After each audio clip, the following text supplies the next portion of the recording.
Go. Okay, meeting will come to order. Let's do the Pledge of Allegiance. Dave, present the colors. Here we go. I pledge allegiance. Pledge allegiance to the To the flag flag of the United States of America and to the republic republic for which it stands, one one nation, nation under God, indivisible, indivisible, liberty and and justice justice for all. Great. Just so everybody knows, this meeting is being filmed on Smack. It's subject to audio and video recording. And this is a FinCom meeting only, so everybody knows the rules as far as *6 for mute and all that good stuff. All right, we'll do the roll. Ed Trunfio is here. Bob Desmond. Here. Vaughn Enochian. Here. Deb Roberts. here. Ben Thomas. Here. Jess Minor. Here. Diane Dolan. Here. John Anzavino. Here. Dave Laurie. Here. Marty West. Here. Jim McGlynn. Here.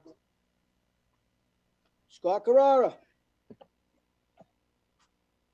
He's here, but your mic is off. Yeah. Okay. John Rock. Here. All right. Elliot Hanson. Here. Chet Collins. Here. All right. And Joe Vogt. Here. All right. We have everybody. We have a quorum. We're good to go. All right. Everybody got the new budget printout? You want a motion to open the meeting, Ed? Yes, a motion over me will be good. So made. Oh, all those in favor. Here we go. Ed Trumpio votes yes. Bob Desmond. Yes. Vaughn Enochian. Yes. Deb Roberts. Yes. Ben Thomas. Yes. Jess Minor. Can I retroactively second that and say yes? Yes. Diane Dolan. Yes. John Anzavino. Yes. Dave Laurie. Yes. Marty West. Yes. Jim McGlynn. Yes. Scott Carrara. Yes. John Rock. Aye, aye. Elliot Hanson. Yes. Chet Collins. Yes. Yes. Joe Vogt. Yes. Okay. 16-0. All right, wonderful. All right, everybody got their updated revenue sheets? Hopefully you had a chance to look at it. Ed, can I just give a brief update on a couple of things? Yeah, that'd be great. So the board had an executive session last night, so I can't get into a lot of detail, but the crux of it is that we are working on a sort of a contingency budget with the hopes that what we have stays in place, but we have a backup plan, which makes a whole lot of sense. But I do want to let you know, I got a list of all the current vacancies that we have. If I do not fill those vacancies, which I do not anticipate filling right now with no retirements, just with what we have in place right now, I save about $345,000 off the budget. They're positions I would like to fill, but will not until we know what's going to happen at minimum with state aid and see how local receipts look like they're trending. That does not include the healthcare contribution for those employees or the retirement. So that 345 is probably close to about 450 when we put all the fringe benefits in, if not maybe even a little bit more. That's conservative. And then I have not done any numbers on reducing or eliminating part-time staff, but reducing hours of my part-timers, I definitely can do. And even if I have some people look for layoff and furlough and whatnot, I probably still can manage to save about another $8,000 or $9,000 on the top, $10,000 on the top with that. So. All right, so we got another 450, 500 wiggle room. I got about 400. Those would be your October decisions. Exactly. I'm going to hold on those as long as I can. The code enforcement position is not included in that number because I do anticipate filling that. I'm going to need code enforcement, particularly with COVID. Right now, that is one position I'm going to have to fill. I have a potential for about 4 more retirements before October. Some of those I may be forced to fill because they're positions I really can't go without. But if not, we'll leave those vacant. And then the other thing I am looking at and thinking about do all the work. is a retirement incentive. And I need to just do some math. I need to get Susan on this with me and start looking at what we can give as an incentive for people who are close to retirement. Even if it's a position that I end up having to fill, if I'm filling it at 20, 25,000 less a year, and that person's happily taking $5,000 or $10,000 to retire because they're close and that's what they want. But we have to work with we have to work with Norfolk County on that as well. So Yeah. that's a little more Robin. complicated. But anyway, I just wanted to give you an update that I can find comfortably between $300,000 and $400,000 comfortably by holding in the short term on hiring. Okay, that's Eddie, good to know. Eddie, can I? Hold say on, hold on. something? Yep, go ahead. I just want to say something through you to Robin. Robin, when I was on the board, we did a 5 and 5 to help them do an early retirement. The only thing is it worked well, but then it killed itself because they brought everybody in at the same money that those 30 years or 25-year people left at, and that's what killed us. No, and that's why right now, for instance, in DPW, the MOA that I want to present tomorrow night, we've raised that starting step 1 so that when we bring someone in, they're going to come in at step 1, but it is nowhere near what the retiring person was at. What started happening was our step 1 was so low because the grid never increased. There was never control on the grid that you could no longer bring people in at step 1 because you couldn't hire anybody. So now we started hiring people at step 8. They're almost at what the top people are getting, step 9, step 10. You know, now you have people with 10 years and people with 2 years making about the same. So if I rehire any of those positions that retire, they're pretty much going to come in at step 1 unless it's some type of a position where it's very competitive for me to get someone, and I might start them at a 2 or a 3, but they will not be coming in at what a 30-year employee is going out at. I can assure you that. I mean, it started out as a great idea, and it just buried us in the. No, the spirit of this is not to get rid of good people and replace them with people for the same amount of money that don't have experience. I'd rather just keep what I have if that's the case, and keep, you know, the knowledge is worth something, a lot. If I'm going to lose that knowledge and that history, then I'm going to want money and trade for it. So just wanted to give that update to you guys. Thank you. That's good, thank you. Need a few other updates.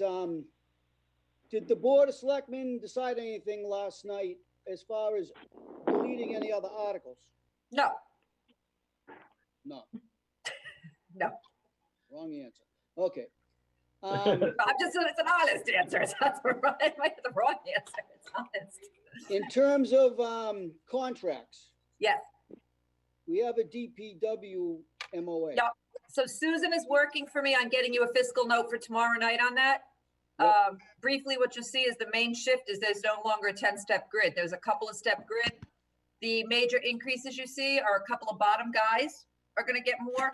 And the as you see, the COLAs on that are very low. The space between the steps are now 1.5s, even on those few steps, except for the longevity steps. And there is elimination of longevity, automatic longevity, the yearly payment. You have to work 5 years to get something, and then another 8 years to get something. Something else. So it spaces it out. It saves us some money. We'll get you the long-term savings on that. I Okay. have to tell you, this MOA, I know we are in tough times, but this is the one I'm really concerned about because the long-term on this, where we're giving back is the snow overtime, snow removal overtime. And to be honest, that's when we're paying people more money for doing harder work. Right. And it's only paid as they use it. And in that MOA, it's retro this year. But we really, not that I want to hurt these guys, but we really didn't have a bad snow year. So it's not like we're going to have got some lucky. hit in 20. Yeah, we'll be got able to lucky. swing the 20 numbers on that, even with the loss in revenues that we might face in the last few months of this year. So that's the update. I have one other Okay. MOA I'm working on. No, I will have it to you, but not tomorrow. You mentioned you might have another one, possibly the fire. Is that going to be ready by next Wednesday or Thursday? I am working on it. I don't know. It's going to be, we're working on wage tables for that. It's a complicated wage table. And if we can get that done, then the fire union can vote, move to ratify. They have to take a ratification vote. I am desperately hoping to have that to you by Thursday next week. All right. I'm working on it. And all the other ones, I'm assuming we're nowhere as of next Thursday. At this point, I'm not imagining I'm going to have anything. We were working pretty closely with, I believe it was dispatch. And then with COVID, things just lost track, unfortunately. So And if you have nothing on the floor, you're going to pull these? Is that the plan? yeah, I'll pull those if I have nothing on the floor. But I hate pulling them too far in advance and pulling them off the warrant because if by chance someone comes to the table and says, hey, we want to settle and we got something good for the town, you know, I'm jumping Okay. on it. All right.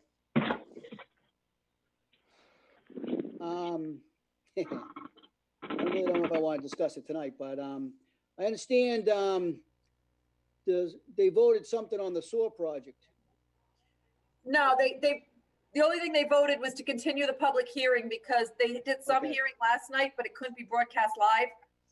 And there was concerns that if it couldn't be broadcast live, that it wasn't as public as they wanted it to be. Some of the members of the board had concerns about that. So what they voted was to continue the public hearing till the 19th. So next Tuesday, we have a meeting where the final public hearing, and I believe there then will be a vote taken on that. Okay, and the bond thing we got, is that the financing they're thinking about? The I bonds? believe so. Bill would have more details on that, but they were just running some of the numbers. I know Bill was having Cinder run some models for us. Okay. All right. That's kind of that. So we still have a lot of the same articles.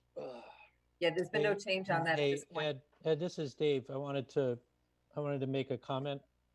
On which item? Well, I want to recap last week.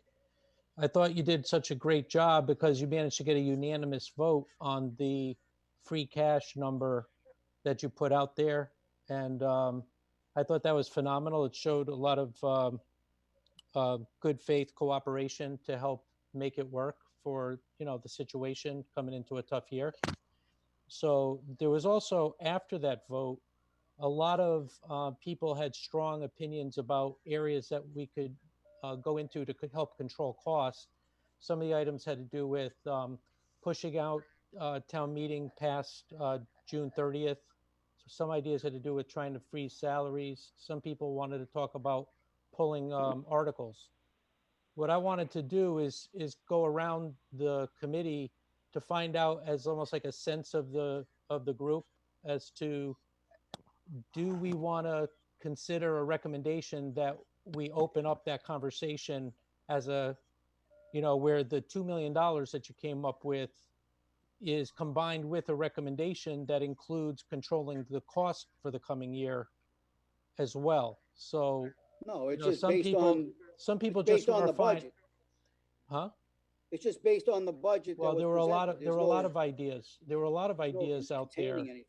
There were a You're lot the of town ideas. manager. If she has to, there's another 500 she can go find, but No, we're not at that point. we're yet. only in the business of doing recommendations, Ed. We don't do That's right. anything. We don't set policy. We don't take action. We just make recommendations. But Correct. if we're showing the free cash number, aren't we also qualified to be able to make recommendations that include any other cost control measures at the same time? No, we That's can what I vote thought to that the change the group- budget group- numbers. Well, we could. You wanna but reduce no, the but budget, but there were a lot of ideas on the table. I'm not saying I'm not trying to say what we should or shouldn't do, but shouldn't we get a sense of the committee as to what people are in favor of doing, not in terms of picking a decision, but just saying, do we just want to leave that free cash number out there of $2 million, or do we It's want not to, a free cash number. Don't. or whatever you that's want the to wrong call it? term. All right, reserve. All right, making money available into our reserves. Okay. After doing that, there's also, on the other side of the ledger, the ability to control cost. But there was a lot of ideas that people have about it. Aren't we in the business of making recommendations, even though they're tough?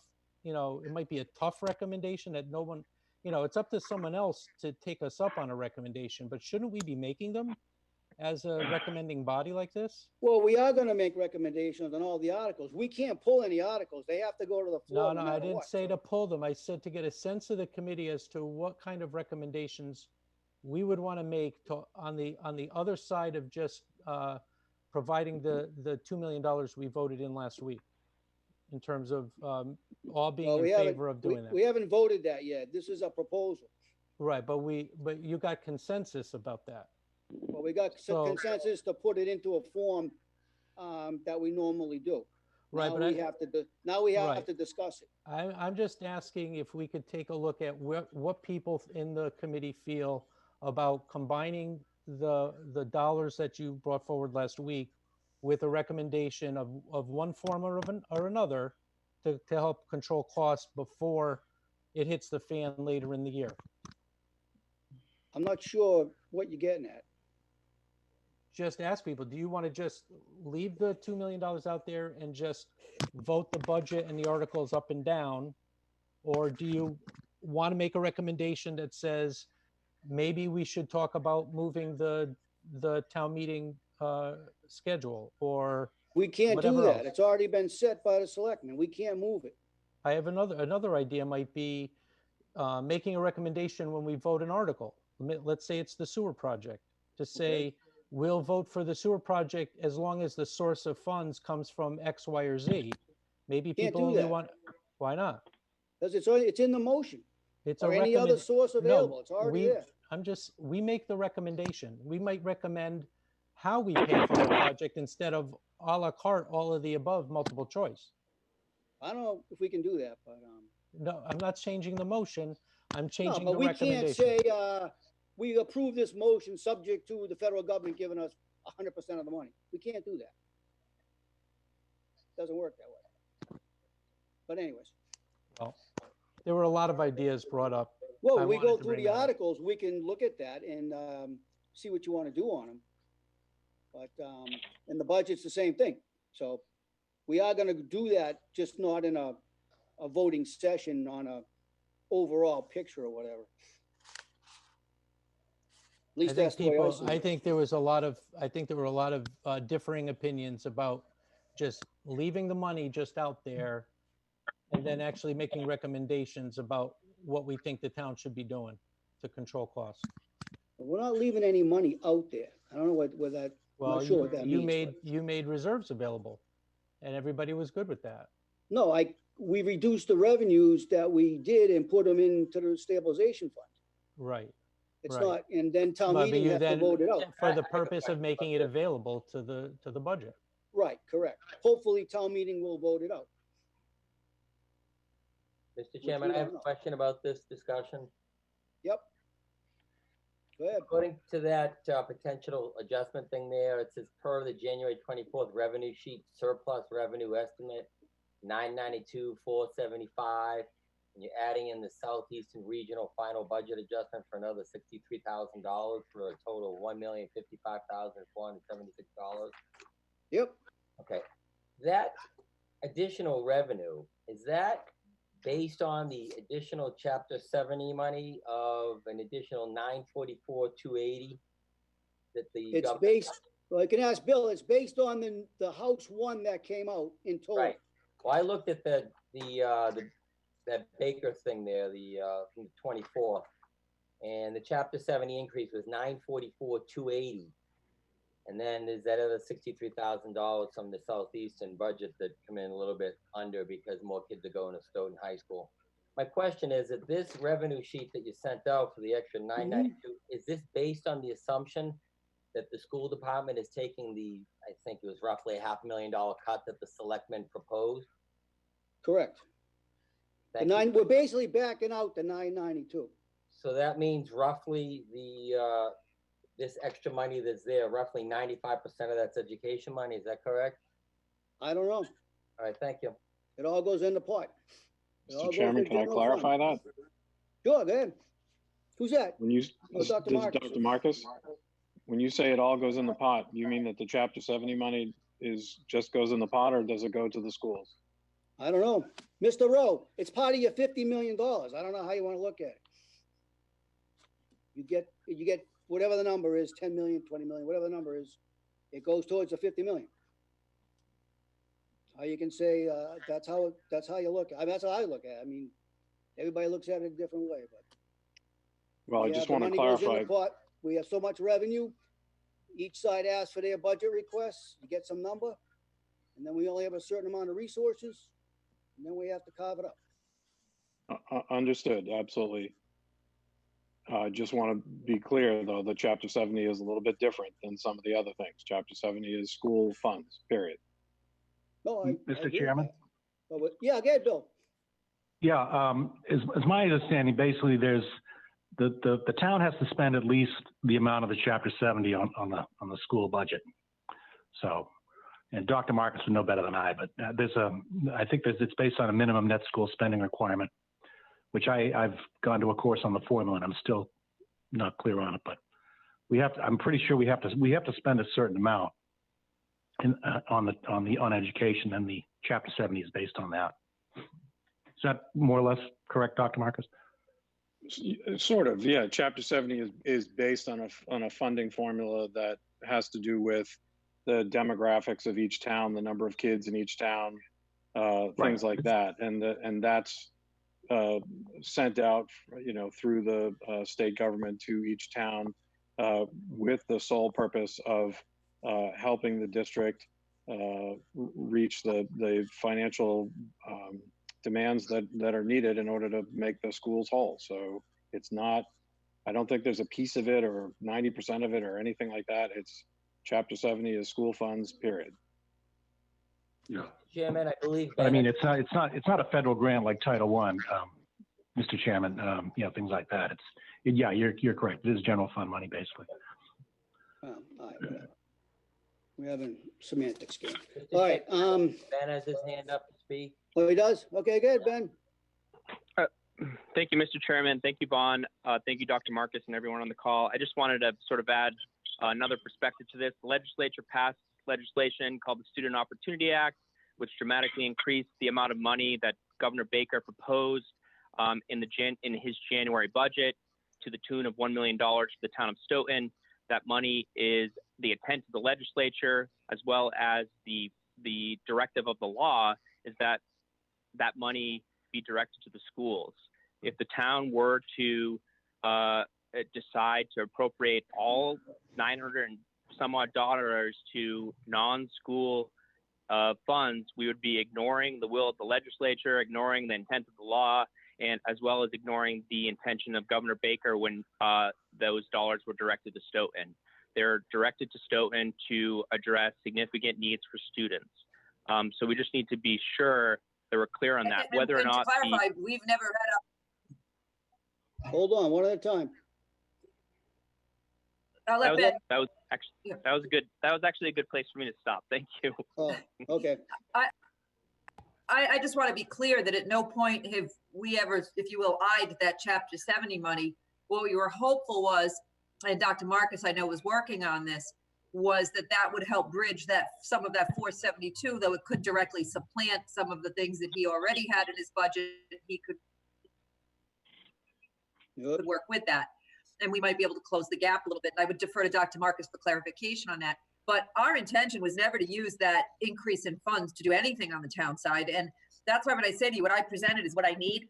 I'm not looking to get more. That was based on if we had level funding for the municipal side, our regular state aid, and that other money that was coming in, we were fully clear we could not use that money. However, if there was a way for Dr. Marcus to work his budget to help bridge some of those gaps, or if there's town staff that does school functions, which we have a lot of things that we do, that, Yeah, all those types, given all of that money doesn't come in.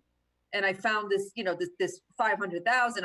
I'm not saying I want to just like hand it all over to fill that gap. I know Dr. Marcus will still work to try to do what he can do, because I'm still going to need some of that money if we had the major cuts on the municipal side. But either way, I'm freezing that money. I'm not saying it's for me. It's for Dr. Marcus. It's not for me. I'm just not hiring. Here's the money. Enough of that. Look, Mr. Chairman, I have a follow-up question on this then. Right. So of that 992, is any of that being allocated to, quote, fill the gap, end quote, that we have seen on there or not? I'm a little confused on this. Maybe we get some clarification. I don't know what I'd fill like the to, gap means. excuse me, this Could is we get Dave. clarification? Isn't this seems Hold on, so, hold on, let Vaughn finish, then you can speak. I'm just trying to find out if we've allocated any of that money to, quote, bridge the gap or whatever is being said here. That's all I'm trying to find out. I don't know. Hold on. All this does is take us back to the governor's budget number. That's all we're doing here. Because everybody's scared to death about how big the cuts are going to be and everything else. So this is what we're doing. That's the most conservative number that we have right now. And even that's going to change in the next couple months, which we don't know. That's all we're doing here. If you want to undo it, add it back to the school budget and cut another $1 million later in October, fine. This is just an attempt to have an insurance policy in case that happens. Excuse what me, we're Ed. doing here. Ed, I have a question. Can somebody put the actual dollar number difference between the growth in funds for FY21 that the town municipal side has versus the school? As we're getting into this, we used to be, you know, the one Stoughton I was how don't we wanna started, and look now at it we're that way. separating. Well, We're right, not doing because that. right, We're one town. we're one We only town. have one pot of money. Right, but the conversation seems to be slipping into two towns. It's not. I Well- want to just clarify my use of the word town. I was referring as one town, one Stoughton, one big family. And Governor Baker gave this one big family he proposed an additional $900 and something thousand to go to school funding, not to go to general things. And I understand what Mr. Chairman is saying. I just want to make sure we understand the intent of those dollars. Right, Yeah, but so I when just they- want to know who's taking the more money in legislature- growth? Who's taking more new I don't know. revenue? You got it on the revenue sheet from January 24th. It's on the back page, the percentage change. Exactly, and it's more than enough there's more than the 944 difference between the school and the town. So what's the difference? I didn't look at it. I didn't look at it that way. Everybody got a little piece. I'm not sure If you what that look at the means. whole budget from, let's see, based on the FY21 that's in here now, against FY20 as a whole, we're up 2.2% overall. So that's pretty damn good. Then let's All keep right. it as one town then. I agree. Let's stay one town. Mr. And Chair, if- can I just make a comment? I think it will clear everything up and we can move on. Okay, good. Yeah, I think what everyone's saying is pretty clear to the point, and it all kind of makes sense. But the only component to it is there's actually two. With the SOA, the school department, we were required to put together a plan, a multi-year plan on how the funds were going to be used and the type of students and the curriculum that was going to be used for 9 criteria. So that's how the town were getting that additional funding for the schools. So there's that component we had to submit and put that plan together. But in addition, there is no way ever that any funds that are appropriated to the schools can go towards filling a gap for the town. That wasn't the intent. What we did do out of good faith is, as one Stoughton, as Mr. Laurie had mentioned, is we said, we have, the SOA has these 9 criteria. What do we have within the budget today that fits within those 9 items or criteria?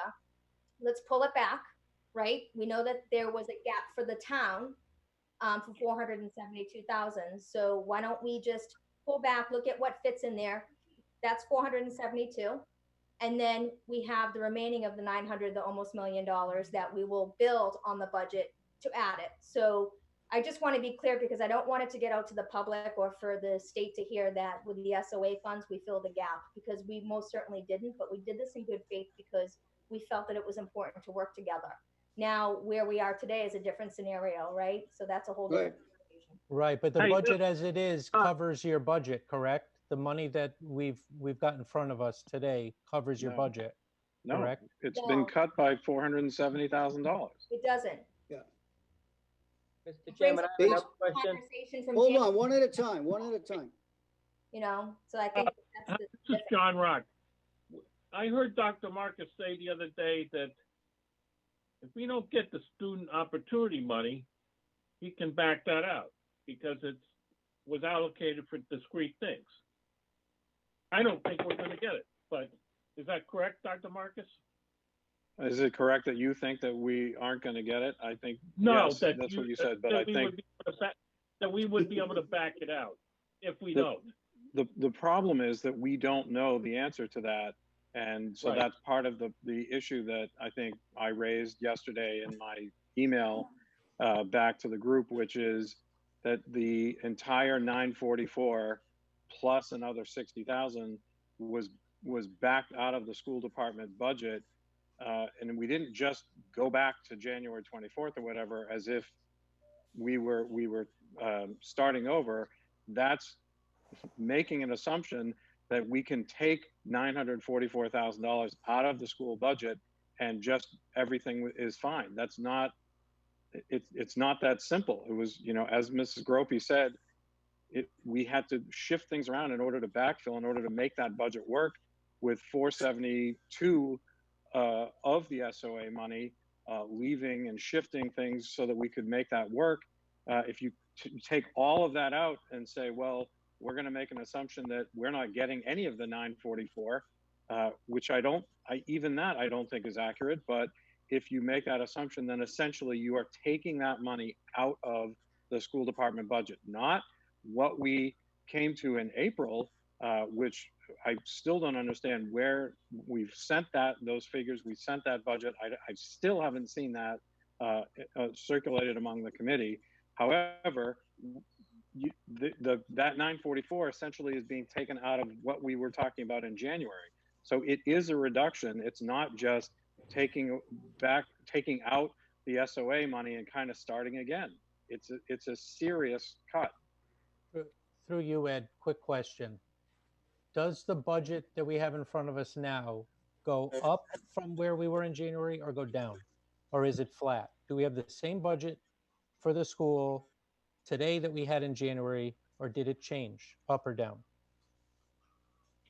It's the same budget on January 24th with the 472 cut to make the math work per the governor's number. Since that time, hold on. Since that time, a new House 1 came out with additional funding, and the school committee voted a new budget number, I believe, of 50 million for something. Sure. Which is an increase of how much? I don't know, like 800,000 or something, whatever. No, 471,500. So, okay, so we're sitting on a budget of 471 plus the original budget in January. Well, that budget was cut by 470 something, whatever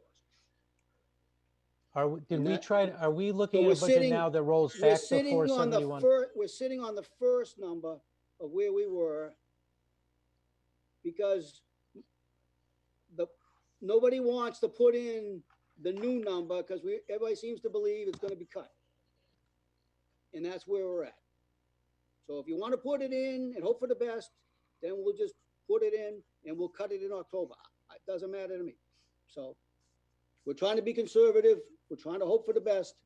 So that's kind of where we're at. Right. So your idea was to hold that money till October to rebalance it and giving the schools everything that they'd asked for when they revised their budget after getting the SOA approved. Correct? No, when we get whatever our final number is of state aid, then we can reallocate based on those numbers, and that's what we'll do. Yeah, you're trying to be sensible and realistic, and we were talking about the special town meeting as a fact, not just a hypothetical. It's a fact. We're going to have a rebalancing of the budget in October, right? So that seems to be what's going to happen. So, Mr. Chair, can I jump in now? Yeah, sure, go ahead. Thanks. So sensible and reasonable, I think, would be for Dr. Marcus to be in those conversations when they started to talk about the change, because I don't know who we or they are in terms of believing that the SOA funds aren't coming in. But Dr. Marcus did reach out to the legislature yesterday to find out and get a feel for where that was coming. So there is no belief at that level that there's nothing, right? So is it going to be the million? Maybe not. We don't know.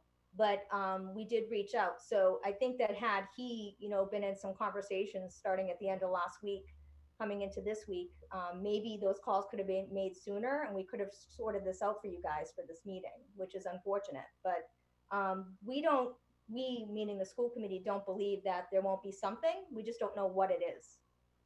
Yeah. Right. We're all on the same boat. I mean, yeah. But I just wanted to be clear. Hold on. One at a time. Let Dr. Marcus, you want to say something? Yeah, just to add on to what Mrs. Gropey was saying, remember again that what we had done when the SOA funding came in is that we figured out a way through our budget in order to shift things around to be able to help cover the 472 or whatever that was that Dr. Grimm had presented. It doesn't mean then that we didn't figure that out in such a way that now by taking all of that out, we now have taken out that additional amount of money. So it's not just that we're back to January and there's a gap. It's that we're back to January, there's a gap, and we have taken out another $470,000.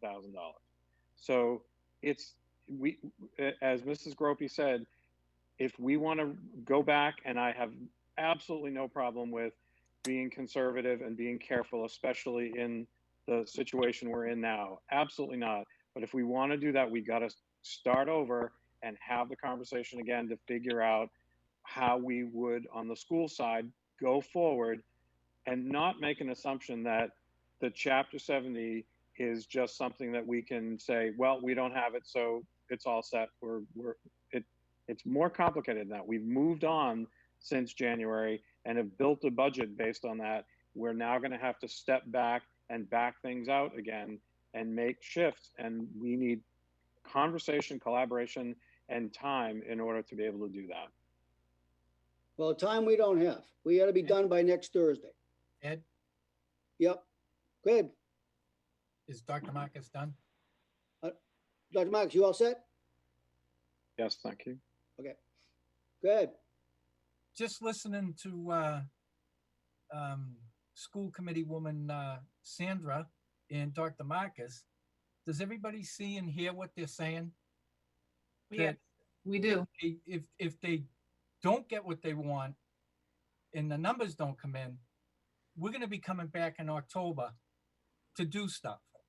So if we fill this budget or fill out all these articles the way they sit, we're going to be back in October. And where are we going to find all this if we can't give each what they need? Dr. Marcus is down 470,000. No matter what, that's all I hear out of what was said. Whether it's SOA here and we're throwing money up in the sky here, it's the same money. 471, 472. It's 470,000. And he juggled. If they don't get what they want, they're down like 800. Yeah. Is that the number, Eddie? Because it's simple math. To me, it makes the articles even simpler, because how much more are you going to levy onto the residents in this town when there's nothing coming in there? There's nothing coming into the town. There's nothing coming from the state. And when all this crap goes down, they're going to slam the door on all shovel-ready dreams that are coming. And you can smirk all you want, because when the big thumb comes down and all the rainy day money gets shut off because they're trying to push money over here and the special education isn't making out, they gotta put it someplace. But from what I hear from Dr. Marcus and what was just said, and Sandra made it simple, they're down 470. They could be down 470. They could be 800 out. So what are we going to do? Everything's coming back in October, by the way it sounds to me. No, Scott, could I correct you? I'd like to make a correction through you, Ed. They budgeted 471 less than the current budget in front of us. Right. They saw 944 that they had some money that they had money in their budget that was already covering a lot of the SOA stuff. So in other words, we're taking the extra available in the Chapter 70 to make sure that the town is made whole. All that 70 money but comes 470, across, like you said. Our budget that we're looking, they're not down 900 and change. They're not down that. They're down 471 from where they were. Okay, our budget, the one that they're concerned about, goes back to January, when after it was approved in February or March, they took 471 and added more revenue to their budget at that point in time.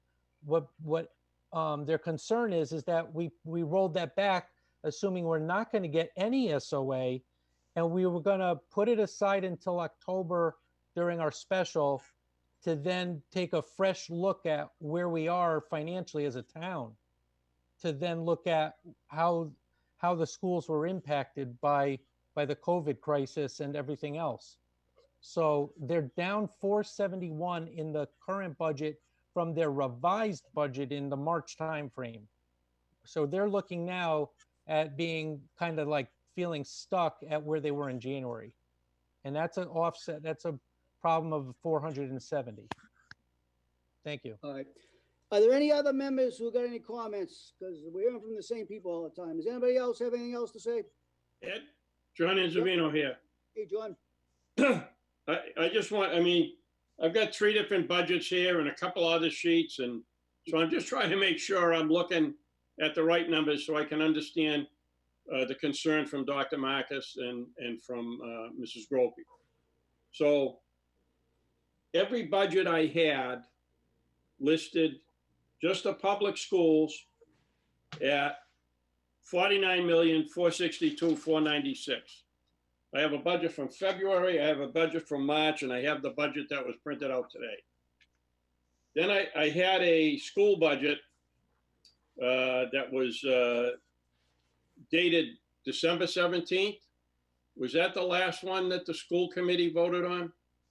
No, there's another one that was sent out. Because this one was at the 49,935,061, which does give you a deficit on the one that come out today from this one of 472,565. And Well, I mean, that's I've been searching through the stuff I have on the iPad here, and that's the one. I thought there was another one that had dates listed on it as far as when they were voted. Yes. Can you tell me what the last vote was from the school committee? Well, according to the was, budget, Dr. Marcus, you want to do this? You want me to do it? Go ahead. There's a new budget that came out that was circulated. The school committee voted on 4/13 of 20. On the yellow here, the total budget of 50,406,561. Okay, that's the one I was looking for, Ed. Can you say that number again? Yep, 50,406,561. And I assume this is the latest budget from the school committee. Is that correct? And I know I have it here. I was looking at it last week. All right. So they're looking at. And this number includes the new amount from House One, the, what's it called, SOA stuff. The SOA funds, right? Yeah. May I, Mr. Chairman, explain a little bit? Their latest Yeah, budget was absolutely. Go ahead. the 50 million from April. Well, you done? He wants to explain it. Well, I'm just saying that was the number you just gave me, what they voted April 13th. Correct. So I can see the concern they have if they had put something forth at 50 million, which I never saw in the big budgets we've been getting. Maybe it was a separate. Well, nothing has changed in 3 months or whatever, so it's the same number. I have budgets here. This is February, March, and the one I have today. And every one of these has the same number for the Stoughton Public Schools. So I don't think I ever got this thing updated to show the 50 million. That's all I'm saying. So I knew there was another sheet out here with just the school budget. And that's why I'm trying to find out. The selectmen voted that other number. That's where we're at. That was voted by the selectmen. The vote of the 13th was the 50 million plus that Ed just read. Correct. And now we're back down to the 49,462,496. I believe Well, that's where we are, right? budget, I think that the printed budget is what the selectmen voted on Correct. that budget. That's I think correct. that's the reason you're not seeing the differences. Yeah, because that's what they voted, right? Well, I can only go by the budgets I'm given. Like I said, I knew that I had another one here somewhere. I just couldn't put my fingers right on it, but. And to that point, Mr. Enzavino, that's why I said earlier that in the FinCom budgets that I've seen, I haven't seen up until even just now the 50,406 discussed. I know that it was late in terms of April 13th. There happened to be a pandemic, and so it was that got in the way of being us being able to get to it earlier. However, we've been discussing that, and that's been something that has been fairly public all along. You also see a memo in there that I sent to Dr. Grimm that outlines the proposal that we were making. So that's been out there, and I'm not sure that was between Dr. Grimm and I, so I'm not sure if that other folks saw it. So, however, that it's not it's been around, and that was my concern, is you're talking about a budget that we were looking at that was cut by 472, that we had moved beyond for at least a couple of months. Right, and I mean, I'm going through the emails I got looking for the file that would have been sent to us. And I know I was looking at it last week. I know I was looking at a different one than what I found today or tonight. But I can see your concern, because with the budget number you just gave and what we're looking at right now, it's not the 472, 465. Now it's a deficit of 944,065. Exactly. Thank you. Okay. Right. Now I understand where your concern and Sandra's concern are coming from. I just didn't have the other sheet in front of me that gave me the number that said, this is what we were asking for, and this is the difference. So I appreciate that. Thank you, Mr. Chairman. Thank you, Dr. Marcus, and thank you, Sandra. Okay. Does any other members have anything else they want to comment on this? Okay. Dr. Marcus, what's your suggestion? I think that it would be prudent for us to sit together and spend some time having a conversation about what the actual predictions are and what you're basing the your estimates on. We didn't know until yesterday that things had suddenly shifted back to a particular figure. So I feel like the school committee, the superintendent, needs an opportunity to sit down with you all and have a look at what you're actually looking at in terms of numbers, and be able to come to a consensus in some way to figure out where we're at and how we're going to make that work. Anybody else? I have a question. Have for you, ideas? Ed. I through you, Ed. Dr. Marcus, thank you for that. I just have a question. You mentioned that your sit-down discussion around making a prediction about where we might be. What's your thought about doing a 1/12 budget as was approved because of COVID-19? What's your thinking about that as an option? I have a colleague who is in Methuen.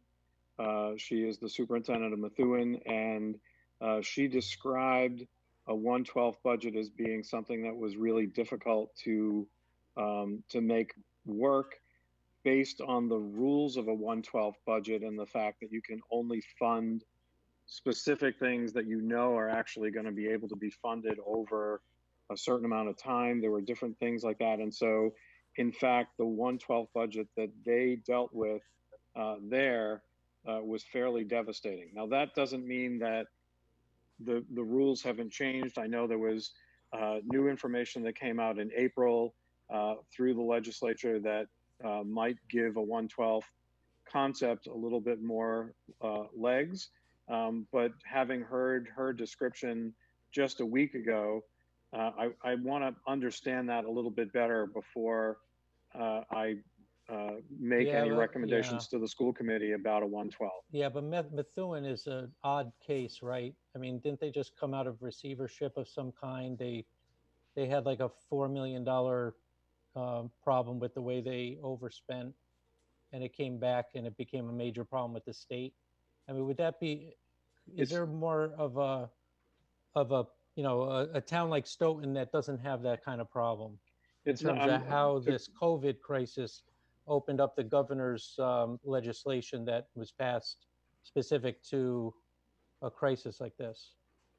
Yeah, I think what I'm trying to speak to is just the experiences that they had, not about Methuen versus Stoughton versus whatever. It's just, what does a 1/12 budget look like? And others may have had more experience, certainly, than I, but I think having heard that, it gave me pause. So it's something that I would want to, as we collaborate and have this conversation, I would want to look at a little more carefully before agreeing to anything.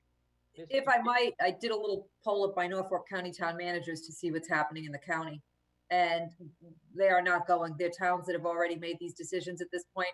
are not going with 1/12 budgets. I haven't had one response yet from one that has. I'm still waiting for a few to come back, but the vast majority are not going that route. And Bill Rowe probably can address it better than anybody. But so many things are front loaded. There, we don't spend 1/12 at a time. And Robin, just to add to that, does that directive have to come from the selectmen? That I think that gets voted on the floor. I think that must be a town meeting vote, I'm presuming. The legislation. I don't know the logistics of that. The legislation that passed in April. The legislation, Thomas. Legislation that passed in April. Can't hear. This has been Thomas. Ben, start over. We can't hear you. Can't hear. It was stated earlier that the Board of Selectmen had to request that from the state. That's what we were told on this committee during one of our meetings, that had to be a request from the Board of Selectmen. Correct. And it's in that thing that Ben sent out today. Board? Yes, I am. Mr. Chairman, I see that Ben has his hand up, though. I don't know if maybe he fixed his audio issues. Perhaps you could call on him. All right, let's give it a shot. I think I fixed my audio issues. I hope you can hear me clearly. I hear what Dr. Marcus is saying regarding the 1/12 budget. Stoughton's budget that was 1/12 was passed, as Dave said, in receivership. Likewise, it was prior to the COVID-19 crisis. The legislature's bill, which passed in April and signed by the governor, allows for a 1/12 budget as approved by the Board of Selectmen to requested to the Director of Revenue, I think Division of Local Services. In addition, it allows for deficit spending during that month. So it's not as though there would be some sort of confines as far as I'm reading it, and I think we should get clarification on it, but there wouldn't be these rigid confines that you can only spend 1/12 of your money in July. It allows for the deficit spending, recognizing that you don't spend 1/12 of your budget. Budgets aren't spent that way. But and likewise, we changed an election, and we changed as a town. The election was changed, and the town meeting was changed, and has been delayed for over a month and a half. In the case that we could delay it again, the Board of Selectmen can do that, and perhaps this committee can request that. And if we wait perhaps a few more weeks, we can have deeper understanding of what state aid is going to be. Likewise, whether there's going to be an additional federal package. Otherwise, I'm deeply concerned that we wait till October to make changes. We've really dug ourselves into a deep hole. The difference of a few weeks is a scheduling matter. It's not some sort of major barrier to smart fiscal policy in the midst of a crisis like this. Desperate times call for desperate measures. I agree totally, and I think there should be a vote on that, Ed. We can make recommendations. I agree with Ben. We can make recommendations, Ed. We don't make policy. We make recommendations. But we still got to do something with the budget. We can't. We can pass our budget, and then you want to make a recommendation to the selectmen to do a 1/12. We can do that. If we don't pass the budget, what happens? Mr. Chairman? I don't know. Town meeting can do it themselves. Yeah, Bill, go ahead. Mr. Chairman? Yeah, go ahead, Bill. Mr. Chairman, this is Bill. Yeah, go ahead, Bill. Yeah, I'm gonna if you decide to recommend that 1/12 budget, I'm gonna recommend to the selectmen that they not do that. That's gonna be an administrative nightmare. That's gonna add an additional 30 to 40 person hours to our office at our busiest time of year, end of the last fiscal year, beginning of the new fiscal year. You want the free cash in November. You don't want it in March. The assistant and I are going 50 to 60 hours a week year round, and we're even more probably this time of year. So, I'm going to argue against that if it comes up. I mean, I'll do it. I'll do what needs to be done, but you may want to check with the school business office too, because it's a 1/12 budget. As far as I know, there's no provision for exceeding the budget. There's no provision for overdraft. I'll do what I need to do, but I'm hoping. Let him finish. I'll do what I need to do, but if you can throw the financial departments a bone we'd appreciate it. Bill, But I'm definitely gonna argue against that. Bill, I'll send you what was sent out today from the Division of Local Services Bulletin, as well as from the Massachusetts Municipal Association, just providing a little bit of description about how the process works. I'm sure that DBS, Division of Local Services, provide further clarification. And I do hear your concerns about additional staff time. What I'm worried about is we dig ourselves into a 6 month into October spending at the current rates. I deeply worry that it's going to mean even further cuts to staff, to expenses, and I think those could potentially have a bigger impact on town services during this crisis, in the event that, again, the projections from all the economists who have advised the committees on Ways and Means that we're looking at a $4 to $7 billion deficit and how that's going to impact local aid. So I hear your concerns about the timing and 40 hours, tons of work, but I also am really worried about further cuts to the town. So thank you so much. I understand. Mr. Chairman. Yeah, who's that? Dr. Marcus, go ahead. I'm wondering if, you asked, how would I suggest moving forward? I'm wondering if Dr. Grimm and I can get together in the next day and see if we can figure out that 472. And if that's the only thing that's standing in the way, then I know that doesn't solve the maybe some of the larger concerns. Oh, I lost people. Am I back? Yeah, we can hear you. Okay, sorry. You never left. So what I was saying was that I just found $1 million in my pocket when I got cut off, and no, that's what happens when you get cut off with technology. No, but I think if we can get together, I think we might be able to solve that piece, and maybe that can help move the discussion. Well, if you guys want to meet, fine. Yeah, no, so if I might, if we go back and we roll the clock back, it was left before the increase in school aid that Dr. Marcus and I would work together to close that gap. And we had both agreed we would do that, and we were very happy to do that. It's not going to be easy. It's not going to be easy for him. It's not going to be easy for me, but we can figure it out. I had already said to you guys, I had half a police officer position and a couple thousand here or there that I can find, I don't know, 50,000 off the bat, whatever. And I'm sure he can find 40, 50,000 easily. Boom, there's 100,000. That can be done. And I think that on this 472, I can't guarantee certainly that I can maintain hiring freezes as a permanent cut, because again, I don't want to create a structural deficit and say, okay, I'll use this temporary hiring freeze to bridge that gap this year, and then say those positions are gone forever. However, if we have an understanding, and I have a trust with Dr. Marcus, that if we have to bridge a gap because we face major cuts this year, then maybe next year he can help me out a little bit on the other end. We can have that dialogue, and we have dialogue like that all the time. So I'm perfectly happy to talk to Doc and continue this discussion. I'm not concerned about 472,000. I told you in a temporary, I've come up through freezes with 500,000. Not that I want to, no offense to the schools, not that I want to give that all over to one department's budget, a major department's budget, but that's some of it. I can at least maybe look at some of those. If I get some early retirements and those savings, that will bridge that gap for next year. Some of that may be permanent. Maybe some of those positions never come back. If 2 of those positions never come back, it's $150,000. So I'm not saying that I want to continue to decimate the municipal side, but if in the short term we have to do that to hold our budget intact right now, in the event that those cuts happen, and if state aid comes in with that money that we're hopeful might happen, because we don't know what federal grants are going to come in, like nobody knows anything right now. If that all happens in a more positive way, then great. Then I don't have to have the hiring freeze, because these are not wasted people. These are people I could use. And Dr. Marcus doesn't have to worry about, that whole $472,000-$800,000 discussion that we were just having. So I'm happy to sit with Dr. Marcus. I'm not concerned about the 472. If you move forward tonight and say, okay, we're going to bridge the gap on any potential losses by using stabilization until we figure it out in October. If Dr. Marcus and Dr. Grimm can come back with their gap closed, we can do that. And I'm willing to do that. Hello? This is John Ed? Rock. Oh, John. Hello, Ed? Ed, it's John Rock. John. I just want to say something.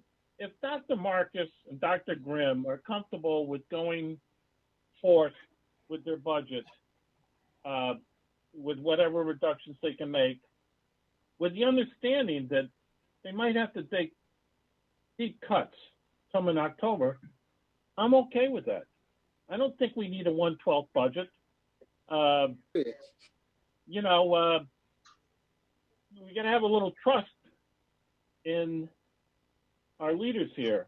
You know, if they are comfortable going forward, then you know, I'll go with them, with the understanding that there might be severe pain come October, but you know, don't fill positions, etc. You know, that might make a big difference, but that's my perspective. I'm okay. I'm okay. You know, I don't want to mess around with 1/12, whatever. Me either. I mean, I'd rather go to 3 months, like Jess at one point suggested, but I'm not Well, you interested in can't, 1/12. because what if it goes to October? Then you got to do it again. It's like, Excuse me, through you, Dave has a question. Just a quick who's question. Dave Lurie, just through you, Mr. Rowe, could you tell me in the first 4 months of the new year, from July 1st to October, to the end of October, how much of the 106 million gets spent? Is there either a percentage of it, or it's basically 4 months? How much of our overall budget is spent in the first 4 months? I could give you expense support. I couldn't do that off the top of my head. I mean, a lot of these expenses are front loaded in July. Like, for example, if I'm not mistaken, Dr. Grimm may be able to correct me. I think the education incentive for the police department gets paid out in July. The uniform allowances, payroll gets paid out in July. You know, I don't know if the police are going to have, you know, 1/12 is going to be enough to cover those plus the regular operating expenses for the month of July. The month of June is, the month of June is a lot cheaper. Yeah. It's going to take a lot of analysis. It's going to take a lot of analysis. That's just the way it is. And don't forget the pension that we pay up front, the $6 million that we lose $100,000 discount. That's huge. And, you know, to Bill Rowe's point, I want to be clear. Bill is in no way whining, if you will, about the amount of work he has to do. Bill does work huge amounts of hours. This is just legitimately work that cannot be done without literally hiring more people. Yeah, I mean, just so you know, we've asked in the past week or so for someone to explain how painful it is, because all we've heard is, oh no, just don't go there. You know, nobody's quantified how painful it is until we just heard from Bill. It's important for us to understand that when we rule out a tool that's given to us by the legislature, that we know exactly what we're ruling out, because nobody's quantified it. They just said, no, trust us. It's really bad. That's all we hear. Well, I think Bill has indicated the No, concern. just now, but no, I just want you to understand, that's the first time. All we wanted to do was hear it, because we should at least vet the concept, since they created this, as Ben alluded to, in April, to something that's available to us. I think if it's something that they make available for a crisis, that they said there's a statewide emergency, we should understand what it is before we rule it out, shouldn't we? No, we don't need to do Mr. it. Chairman? Mr. Chairman? Could I just say one more thing? I think, I don't know if Kathy Piatelli is on the line, but I think you need to hear from the school business office. I mean, our office spends 52% of its time helping the school business office, 48% of the time helping the municipal departments. So I'd like to hear what her opinion of a 1/12 budget would be if she's on. I don't know, Kathy, you out there? He's not on, but I could tell you from a school committee standpoint, we wouldn't be in. Yeah, I'm here. Oh, okay. Oh, I think it would be, we actually divide our teacher salaries by 26 pays, and they start beginning to get paid. And we wouldn't, I don't think we would be able to guarantee people work out the salaries knowing that if the money wasn't going to be there. So I think, Kathy, what you're saying generally is that it would also be difficult for you guys. It would be very difficult because we divided by 26. It's all set out, and not knowing when the money was going to be there, and then trying to, you know, our budget is 85% salary. So getting all of the supplies in the building before school begins is also what we do in July and August as well. Getting all ready for the school opening. It's a bad idea. Ed, Johnny Zavino, if I might, through you. Yep. Good. I just want to say, you know, I can understand from Mr. Rowe and from Ms. Piatelli, I can understand how that could be, you know, a nightmare trying to go through all that and so forth. And I'm not crazy about trying to do a 1/12. Then you got to change it all again. Wait a minute, but as Dave said, you know, it is a tool that's out there. And as a finance committee, we have to be looking at what's the best way to go forward in our mind. And, you know, from listening to the two people that'll probably be affected the most by it, as far as additional work and having to go through everything to try and find out, or the four, actually, if you consider the town manager and the superintendent working with, you know, Bill and Katie. And I'm fine with that. If they think it's such a nightmare added on task that can be worked around by going with the budget, I just want to say this. Over the last few meetings, we've asked both sides, are you really looking to go full steam ahead with a budget that was determined prior to the emergency we came into? And they kept saying, yes, we want to go ahead, we'll deal with it later. We closed our public hearing last week because we weren't getting any other feedback that they could look at the budget and maybe come up with something different. It was just, let's go forward and we'll worry about it later. There was a number of people on the finance committee from the read I got that really were concerned about proceeding full steam ahead and let's worry about it in October or November, because we felt the cuts would have been more devastating if we didn't take a more cautious approach now. Now, what I'm hearing tonight, after you spent a lot of time, and I give you credit, Ed, I've said this before, when you'll dig into it and you'll try and find the numbers and do what you have to do, and I appreciate all the effort you put in. Well, you were the one that said, okay, let's see what we can do and come up with something. And you did that. And the board gave you the okay last week, or, you know, voted to go along with that to the extent, have Mr. Rowe put this together. His staff did a great job getting this thing done and getting it out to us by today so we could have it in our hands, so we could at least look at it tonight. So I give you credit because you took that step to try and get it. Now, what does that do? It pushes something forward, and people maybe aren't too crazy about what they're seeing now.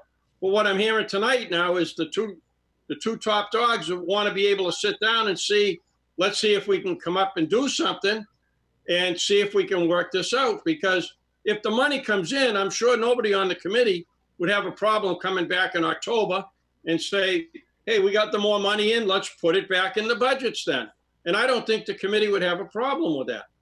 But I do have an issue. We asked on at least 2 or 3 occasions, do you really want to just go full steam ahead? And I don't think enough people on the committee wanted to just take that budget from when it was done before all this happened, just plow forward.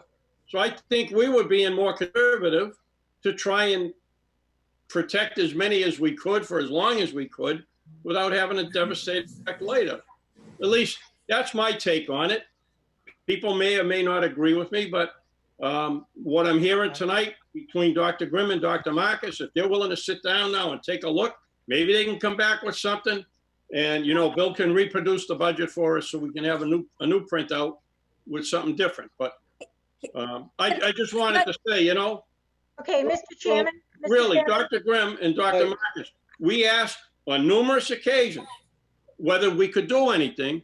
And we were told you were willing to go forward with the budgets as done prior to this pandemic.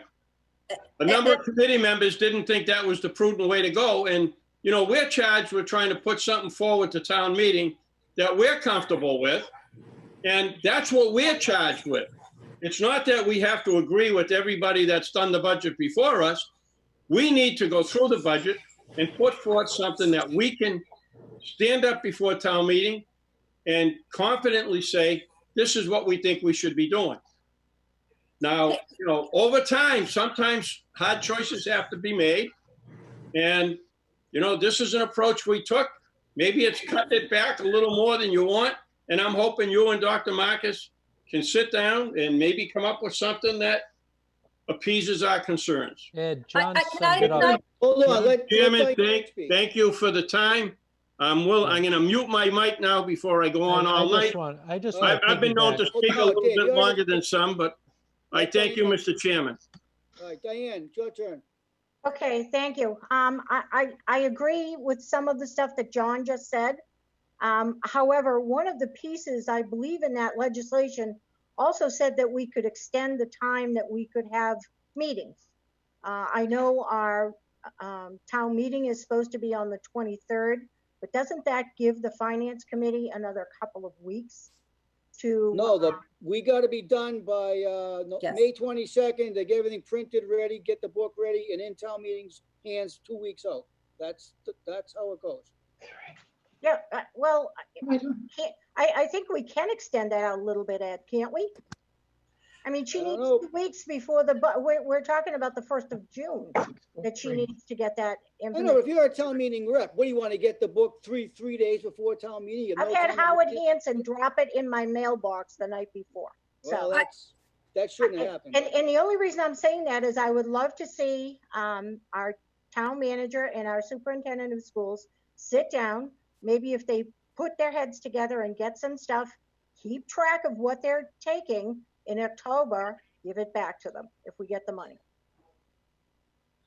Look, we got 1 week. If they want to sit down next couple of days and try to do something, fine. We're going to vote the budget next either Wednesday or Thursday. That's what we're looking at. Can I respond? I'd like to respond to this. Could I respond to Mr. Anzavino?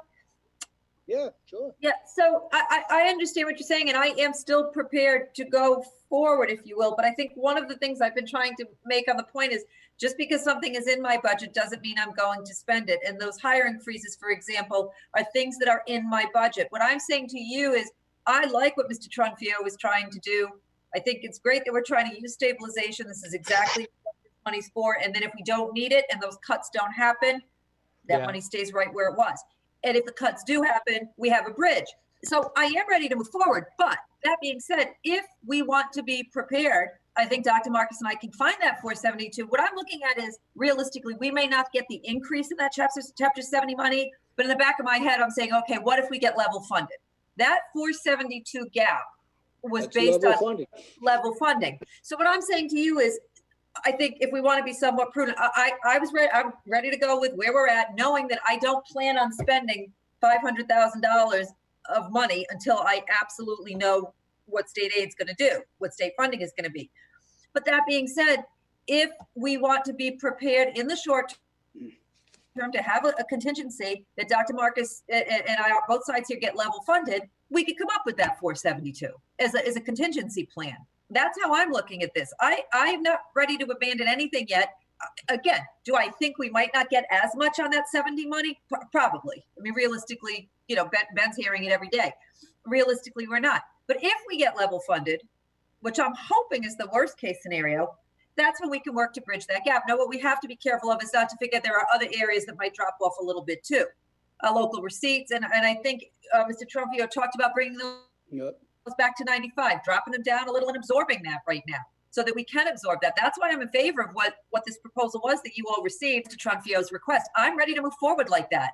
But I think Dr. Marcus and I both agree that if there's level funding, we're ready with a contingency plan to bridge that 470,000. So I think it's a matter of not one or the other, but both. So I think we stick with the, I mean, I'm still the mindset, we stick with the budget we have. I don't plan on spending $500,000 for the first 3 months, not to mention the continued purchasing freeze that we've put into effect for anything other than, I mean, I just kicked back a bunch of purchase orders today and said, how many office supplies do you need? No. This is what's going to go on till October. It's not June yet. Ed, I just want to say something, because last week, just as John was bringing up all those points, we ran into dead ends every time we either tried to address controlling the operating budget and then pushing out the town meeting to the 1/12th.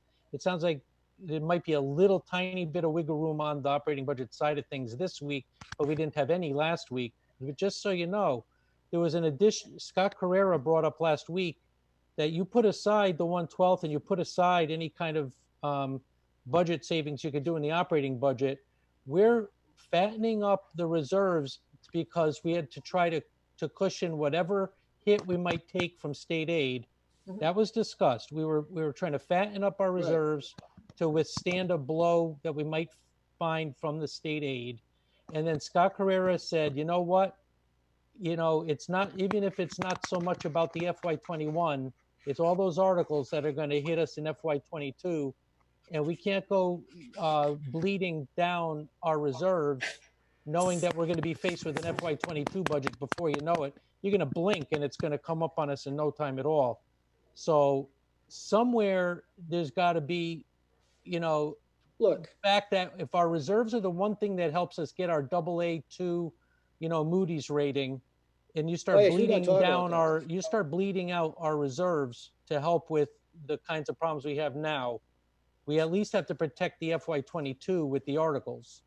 So something the articles has to give. are part of the debt service budget. They have nothing to do with the budget. No, we're saying what I'm trying to say is something has to give, because at the end of the day, we're just going to bleed down our reserves. And what are we left with at the other side of it if we approve every article? We're going to be left with nothing. So, and that AA2 might as well kiss that goodbye. And now we're looking at higher interest rates. So the whole thing has like a long-term impact as well as a short-term. I just wanted to make that point. Well, that gets back to our other point about the debt service budget, where we're trying to keep it at 4%, and now it's about 2%. And if we cut it, to bring it back up to 4%, you got to cut the budget another $500,000 to maintain that. And we have that, we go around and around on that too, and it winds up getting gobbled up by the budget. There's an actual policy discussion that was brought up back in early February. There were people who presented on that topic, and there's going to be there was supposed to be, when you make it a priority, we can actually bring that up to make a policy about that. There is, by the way, a debt service policy that was voted in 2017. It was a boilerplate policy of a cap on the maximum. It said up to 10%, because that's a boilerplate you download from the state website. Yeah, they needed that to get the bond passed. Exactly right, in 2017. Now we're here talking about that as a policy. You could set the minimum as well. And you don't have to go to the maximum of 10. You can drop that down to the state average of 6. Well, that's for a different day. Well, it might be for a different day, but that's on the table. And I know there's people on the committee who would want to have that discussion and potentially vote in a real policy that protects the floor of that debt service against operating budget. All right, well, 94,923. Let's set aside the school part of the budget for now. Does anybody have any other issues with the budget that we have currently? I'd like to make a comment on the budget, please. Yes, go ahead. On the operating budget, I have faith in both the town manager and the superintendent of schools, that they understand the severity of the situation and will act responsibly if we go ahead with the budget that we're looking at right now. I think that's the best way of doing it. I understand that there are some upfront costs. Some of those upfront costs may change based on what happens. We don't know. I feel the way we ought to go is to approve the budget that everybody has worked so hard on right now. And then if we have a special town meeting in November, if we have to make any alterations, at that time we'll have much better information and we can make those alterations. If it turns out we have to make substantial cuts, then we'll have to make substantial cuts. Thank you. Okay. I'm with Joel on that. All right, so that's kind of the outline. I guess so everybody's okay with all the other budgets we got? Ed, this is Jess. Out there. Yep, good, Jess. I just want to say that I'm still uncomfortable. I want to make sure that this doesn't become a conversation about, you know, having faith or not having faith in our leaders. I think we all have faith in our leaders. I don't think this is a question of trust or lack of trust. It's just very hard because, you know, for some of us at work, every day the picture changes for me at Harvard, and they're telling us that, you know, the school is facing an existential threat, that, you know, this is twice as bad as 2008 and 9, that we have to immediately cut 6% out of our budgets now, redo everything, cut it now, because next year is going to be way worse than this. So I think what Ben was trying to say and what John's trying to say, Dave's trying to say, and a lot of other members of the committee, Scott and so on, is just that, you know, waiting, it's as if suddenly we're thinking something's going to happen and we're going to find out in October something that we don't know now. And I think the issue is that we know now. It's not if something happens, something has happened. And I think what the finance committee is saying is there's enough of us on here, we don't feel comfortable voting up a budget that was put together prior to this situation. So as far as things go, I'm not in favor of voting up the budget as is right now. I think we have to go back into the budget and do more than what we've done so far. And I'm not going to feel comfortable until we've taken a look at places where we can cut that out. And I really feel bad. I don't want to be making extra work for people, but I just don't feel good about recommending this to the town meeting as is. All right. Anybody else got some thoughts? This is Ben. I want to just build on that. I do trust the town manager and superintendent to make smart decisions when the time comes. However, to quote the President Ronald Reagan, trust but verify. And I think that it's important we have it. If we're going to approve this budget, which at this point I'm going to vote no, but if we were to approve this budget, we need a very detailed plan about how cuts are going to be happening. And if that can't happen, I don't feel comfortable presenting this to town meeting either. Thank you.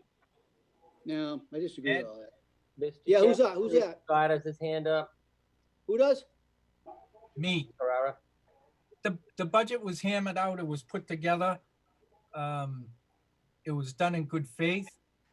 I agree with Jess, and I've always been worried about, you know, 2 years from what we're doing now. But if we're going to vote this budget and move it forward, then let's just attach the part that Eddie says. We'll just take it out of stabilization. That's the bank. Nobody wants to make a tough fight on do without a little bit, not fill. No, that's not what Ed said. That's exactly what Ed said. You said we got $5 million in that budget. So I could care less about what the rating is, Ed. You want that money? That money's important. We're not going to have this town fall apart because we passed a budget that guaranteed people their wages and all the stuff. Nobody wants to do the hard stuff. So you know what? Here's the hard stuff, Eddie. Spend what's in that stabilization account where we keep socking it away and looking at it and rubbing our chest going, oh boy, great, AA. Nobody's going to destroy you because of what happened. Everything's on freeze. Banks ain't hammering people into the ground. They ain't going to come down on us and boo-hoo, we're going to be AA -1. That money's there for a reason. Stabilization to stabilize your budget. You want this budget? Spend it. I'm sick of it. You don't want to make the hard thing. You want to just meet the 24-day and the 29. Oh, get the book out to the people. But don't explain to them what the ramification's going to be. The ramifications are going to be hard. What's it going to be? Let's hear this. Eddie, I've seen it. I seen it in 08. I seen it before then when they told all the people after they settled contracts, no raises. Even though they settled them in contract, they had to make them up later. That's how the process works. You pass a contract, you don't get your money, you have to go back and ask for a freeze or a cut. This is how it works. That's ridiculous. Can I step in for a second? Because I went through this in 09. I had a $7 million cut to make up in 6 months. I walked in January of 09 and had $7 million cut out of my budget, my municipal side budget alone, which was about $120 million. and I had to get cuts. The governor cut the money. It was announced. I called my unions to the table and I got a couple million in concessions. But I could not have done that before that money actually was cut. They weren't going to come to the table. And I'll tell you who'll make out, no offense to attorneys who might be sitting here, who's going to make out on this are the attorneys. I have spent tens of thousands of dollars on legal fees to get 2 MOAs ready for you guys and try and get them ready for you guys for the town, and very excited about them. And the reality is, if I ask for wage cuts, it's going to cost me a fortune in negotiations. I'm not asking for wage cuts or anything like that. I told you before. And I want to clarify, because you're right up. Those contract proceedings now, it's going to kill the town. It will kill the town, and it's also going to kill the labor relations where we're trying to get long-term off that grid, because that grid is killing the town. But the way Eddie says, oh, that's what you do to save, you just fill it backwards. You can't do that. That's unfair bargaining. But I also want to clarify that, and to Jess's point, I agree, Jess. We don't know what's coming, but that's why I'm putting the hiring freeze in. And again, I go back to, just because you leave it in my budget doesn't mean I'm going to spend it. And this is where the question of trust and trust but verify, I totally get that. I'm looking at you tonight and saying that I can tell you that until October, there's $500,000 in that budget, that there's no need to cut it out. If you can leave it, we won't spend that stabilization money if we don't need to, because I'm not going to spend that money there. So I'd rather just say to you, this is the position I'm taking. I don't want to speak for Dr. Marcus, but my position is leave it intact so we know what's going to happen. But I'm assuring you that right off the top, I've got $500,000 I'm not spending. That if you today said to me, you have to cut $500,000, okay, I'm hiring freeze right there. But why do you have to say it if I'm telling you that that's what's there? And I'm not saying that you should just trust me automatically. This is more of a sort of a philosophic, do you do it first or do you, it's a chicken or an egg argument, frankly. And I think that's sort of where the philosophy is a little bit different. I'm saying to you, I agree. I'm not spending that money right now because I have no clue what's going to happen. I wish I knew. That's all I'm saying. And Scott, I agree with you. I'm going to cost myself probably more money with wage freezes to get a couple $100,000. A wage freeze, by the way, I looked at non-union wage freeze. If I wage freeze the non-union, I get back somewhere between $40,000 and $45,000. It's not. It's not substantive when I'm talking about by hiring freezes hurting nobody. And again, we're talking wage freezes for unions that were non-unions that were set at 1.5 right now, actually 1.25 in the grid, and that may be what it is. So it's even less than 40 or 45,000. So, and again, I'm not saying that won't happen, but at this point, at least for now, I'm assuring you that I've got $500,000 here that I don't plan on spending. And if I have to do retirement incentives, may end up saving another $200,000 or $300,000 is what I'm hoping. But I eventually want those positions back if life turns around and it gets great. I'm not saying I don't need those positions, but can I live without them? Are they must-haves? I can survive without them for a while, and I'm assuring you that I will do that. I just don't want to decimate it now. And you could say find that $500,000. I'll zero budget those positions. Mr. Chairman. And that's pretty. That would be one way for me to find more money than a wage freeze without the fight with the labor unions. Exactly. Yep. Who's talking? Marty. Yeah, Marty. I like to say there are things that we know, and there are things that we don't know yet, and we can't know now. Correct. I believe that we should pass the budget we have put together now without delaying. And when we know more in the future, a few months down the road, then we can make changes. But we can't make a budget based upon things we can only guess about. We can only go with what we know now. I agree with you. So let's have a straw poll vote. Just see how everybody thinks about the budget. Well, before we Hold on. do that, Else? yes, Deborah. Yeah, Deb. Huh? I just want to say that last week or so, Robin described her philosophy. She's trying to save jobs and she doesn't want to cut now because she doesn't know how deep that would be. Nobody knows the number. But we did ask Bill Rowe last week to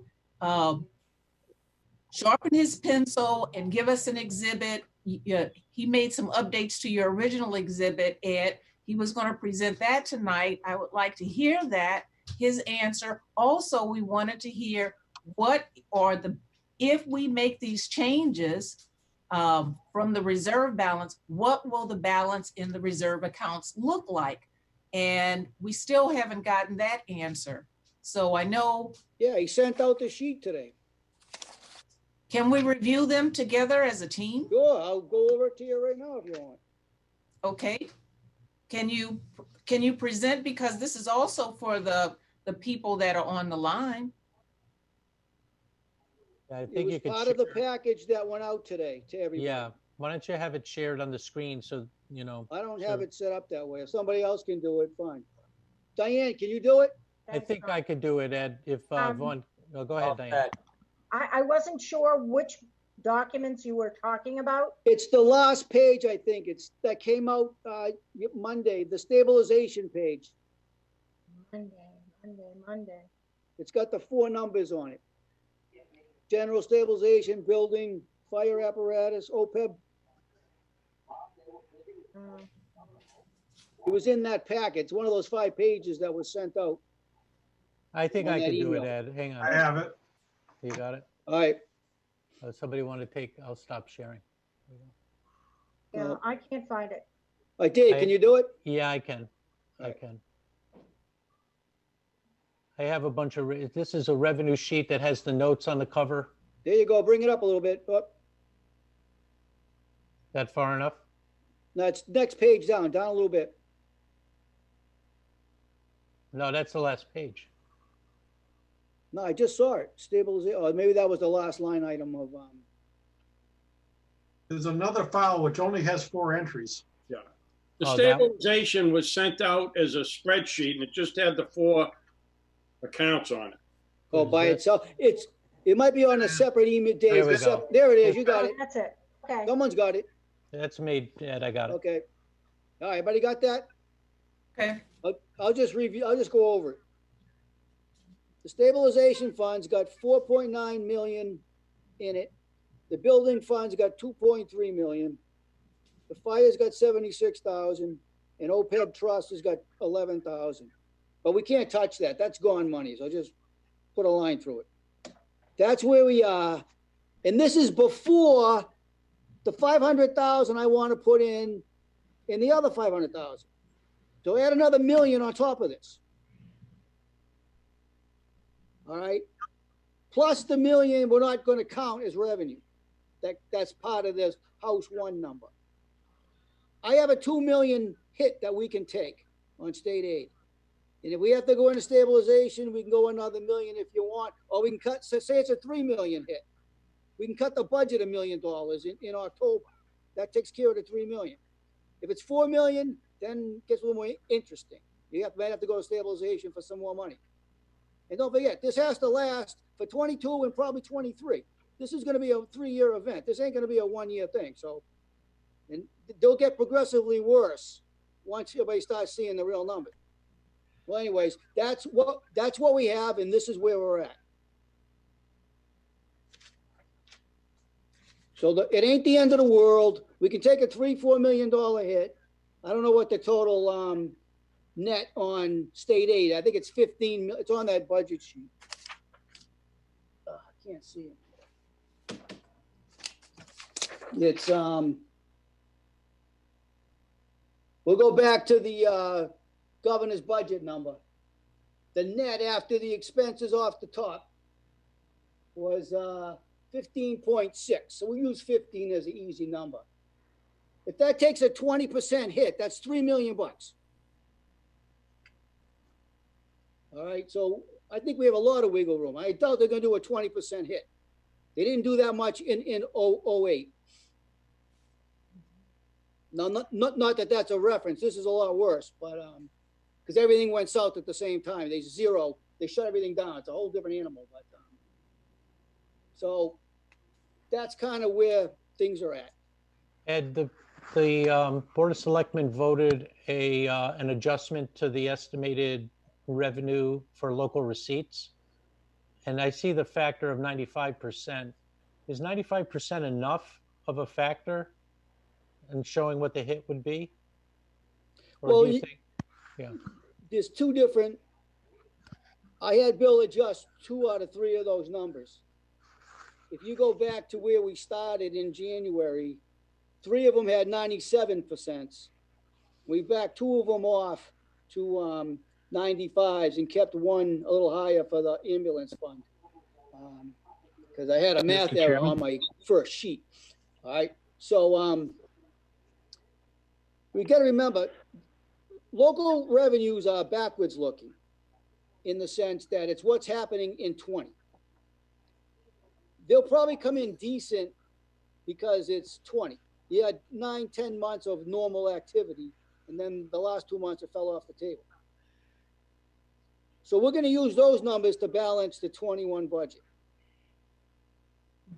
It's 22 is going to be a problem because when those numbers settle down and we get the finals, that's going to be what you're going to use for 22.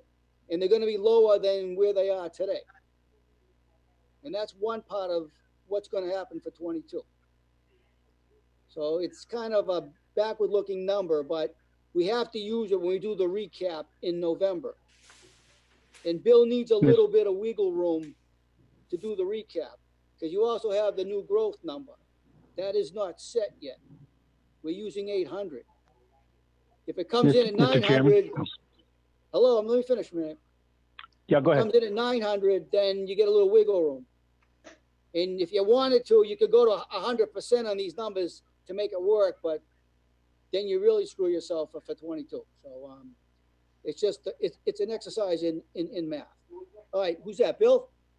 Yeah, Mr. Chairman, I just want to let the committee know we're working on updating revenues through April 30.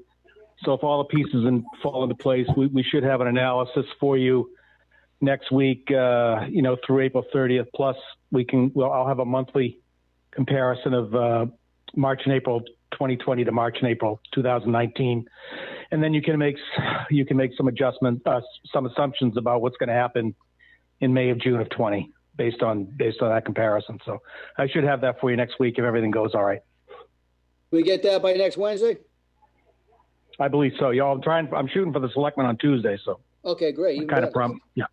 All right, so where are we at? What's the, are we kind of going to leave this the way it is for right now? Get Bill's numbers next week? Yeah, Ed, I'd like to see what Bill comes up with, for next week. And I'd like to see what Dr. Marcus and Dr. Grimm can come up with after sitting down amongst themselves to see if they can come back with anything to us that we'd be comfortable with. So, I mean, the one that you've put together, I'd say that's where we're starting now. And let them have their discussions. Let Bill do the analysis and see what he might be able to present to us for revenues. And we can pick it up from there. That's just my opinion. That's my opinion too. All right, let's take a vote on that. You want a second on that, John? Hold on a minute. You got it. Now, remember, we are out of time. We're voting here. All right? Whatever we do next Wednesday or Thursday, that's it. So if you get any changes, you want to look at stuff, you want it for consideration, you got to have it ready. Because we have to pass something. So just remember that. All right. I just said, before you get to the vote, I just want to ask, you mentioned OPEB in your presentation last week. Yes. We only talked in February around 25,000, and in the presentation last week, you're showing 150,000. Is that part of what you want to keep going forward with, or did that change? No, I don't know if Sue's out there. Sue, you out there? Sue's out there, yep. Yeah, you needed to unmute me. I was saying yes. Okay. Only my husband could hear me. Let me make a comment, and then I want you to respond to it, please. What is the question? Because I was working on something else. I'm sorry. No, we haven't asked the question yet. The question is, per our previous meetings in past months, the health appropriation line was estimated to be overstated by 200,000. And I want to put 150,000 of that number into the OPEB trust fund. This is a one-shot thing because it ain't gonna be that way in the future. Are we still comfortable at 150? Here it is May, and you should know the June premium number Are we good? Or is that still a good place to be? I think it's still a good place to be, but I don't want to commit to it for the final number. In June, we have the school balloon payment, and I think Bill's going to need to back that out of the or part of that out from the appropriation. Also, as you know, our enrollment changes from month to month. I believe at this time it's still a good number. However, I can give you the positive answer. All right. It's like everybody else. You got till next Wednesday to give us a positive number, whatever it's going to be, because we're looking for 150. I need a yes, no, or some other number by next Wednesday. Can you ask Bill if he's going to be able to back out part of the balloon that belongs to July and August? Because if he's not, then it's going to be tough. What's it have to do with the ending June 30th? How's July and August getting? Because the balloon pays for health insurance for, I believe, June, July, and August. The retired teachers don't go on to the GIC until September 1. So, yeah, Mr. Chairman? Yes, sir, Bill. Yeah, we've gone from a monthly payment now to a payroll deduction method. So now each pay period, we actually match what the contribution is. The payroll system calculates it. Now the balloon payment for the teachers in June, it's usually around, I think it's around, I don't remember, 3 million or something. That covers their salaries for July and August.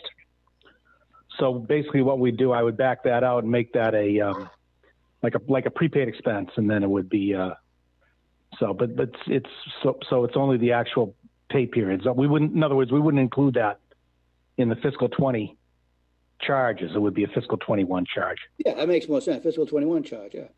So so it doesn't hit 20. All right, so we're good. But yeah, if the business office can give me a number for that, what they think that and the payroll deductions are going to be, we can make some assumptions as to what that number is. What do you need, Bill? The amount of the lump sum? The balloon Yeah, check? we'll talk tomorrow, Kathy. Yeah, the amount of the balloon payment and what the health insurance deduction is going to be on that. Sure. Yep, we've already started working on it. All right. Okay. If you could get that for Tuesday, Bill, too, as part of whatever you're doing, so we know we can nail down the actual number. I'm looking for the 150. Hopefully we can do that. Bill? Okay. Bill, there's also transfers from some of the town grants that go into the health appropriation, and that should be at least 50,000. So okay. I think that's one of the reasons why I think the 150 is a good number, Ed. Okay. But I'll assume those will be done and put in the health appropriation for fiscal 20. Now let's look at this the other way. If we do the 150 and vote it, and it comes up short by 20 grand the account, we just make a transfer somewhere, right? Yeah, we can do that too. But I really am comfortable with 150, but the last few years has been enrollment. It has been difficult on the enrollments. Mr. Chairman? Yes, sir. Yeah, I don't know if that's, you might have to run that by Lauren, but I don't know if we can, on that motion where we transfer the excess balance into the OPEB trust or the health trust, if you could word the motion to say to authorize the town manager to transfer any excess balance without mentioning a dollar number into the trust. And then I could just zero it out at the end of the year and transfer it into the trust or the OPEB. I don't know if that will work with town council, but rather than a finite number. Well, someone's got to run that by town council. Then I don't know the legal on that. Right. Of course, if you want that to go back to free, cash, you would be opposed to something like that.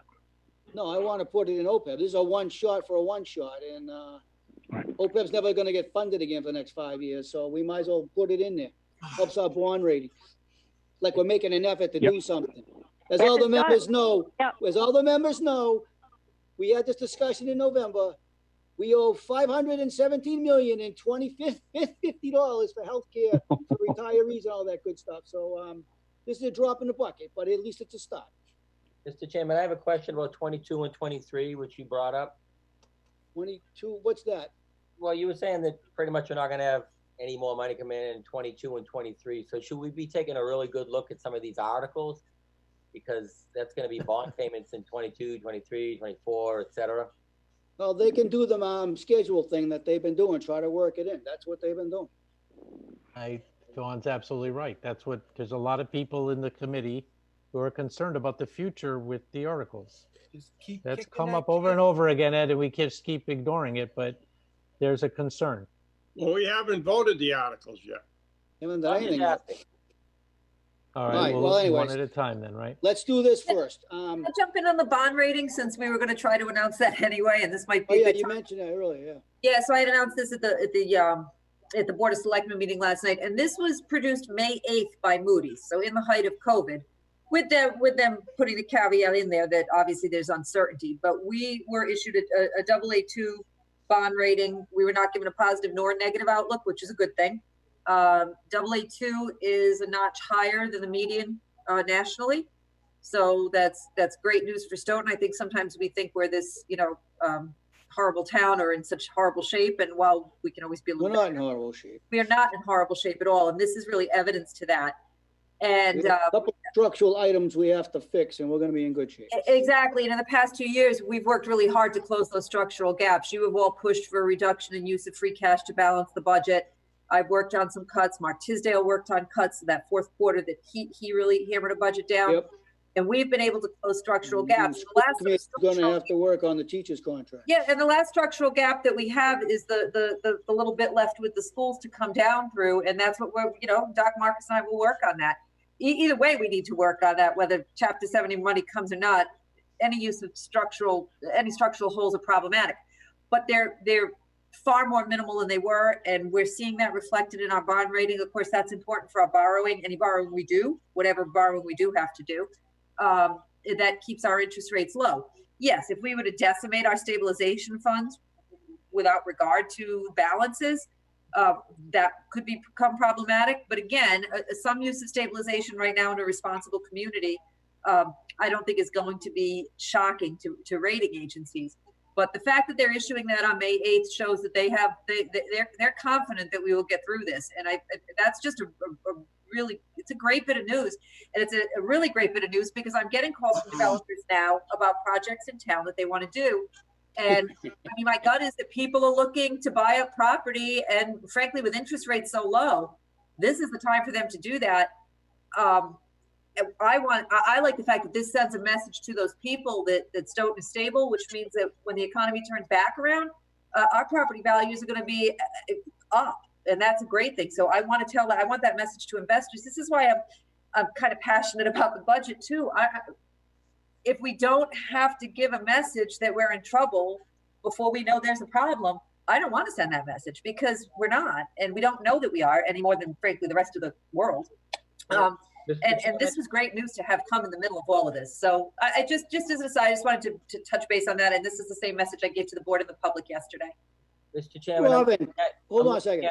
Robin, is that our same rating? Did they reaffirm where we were? Did they give us a bump? I believe that was a reaffirm. Bill, can you confirm that? I think that's the same rate. Yeah, we're currently at AA2, Mr. Chairman. Okay. Yeah, it's a reaffirm.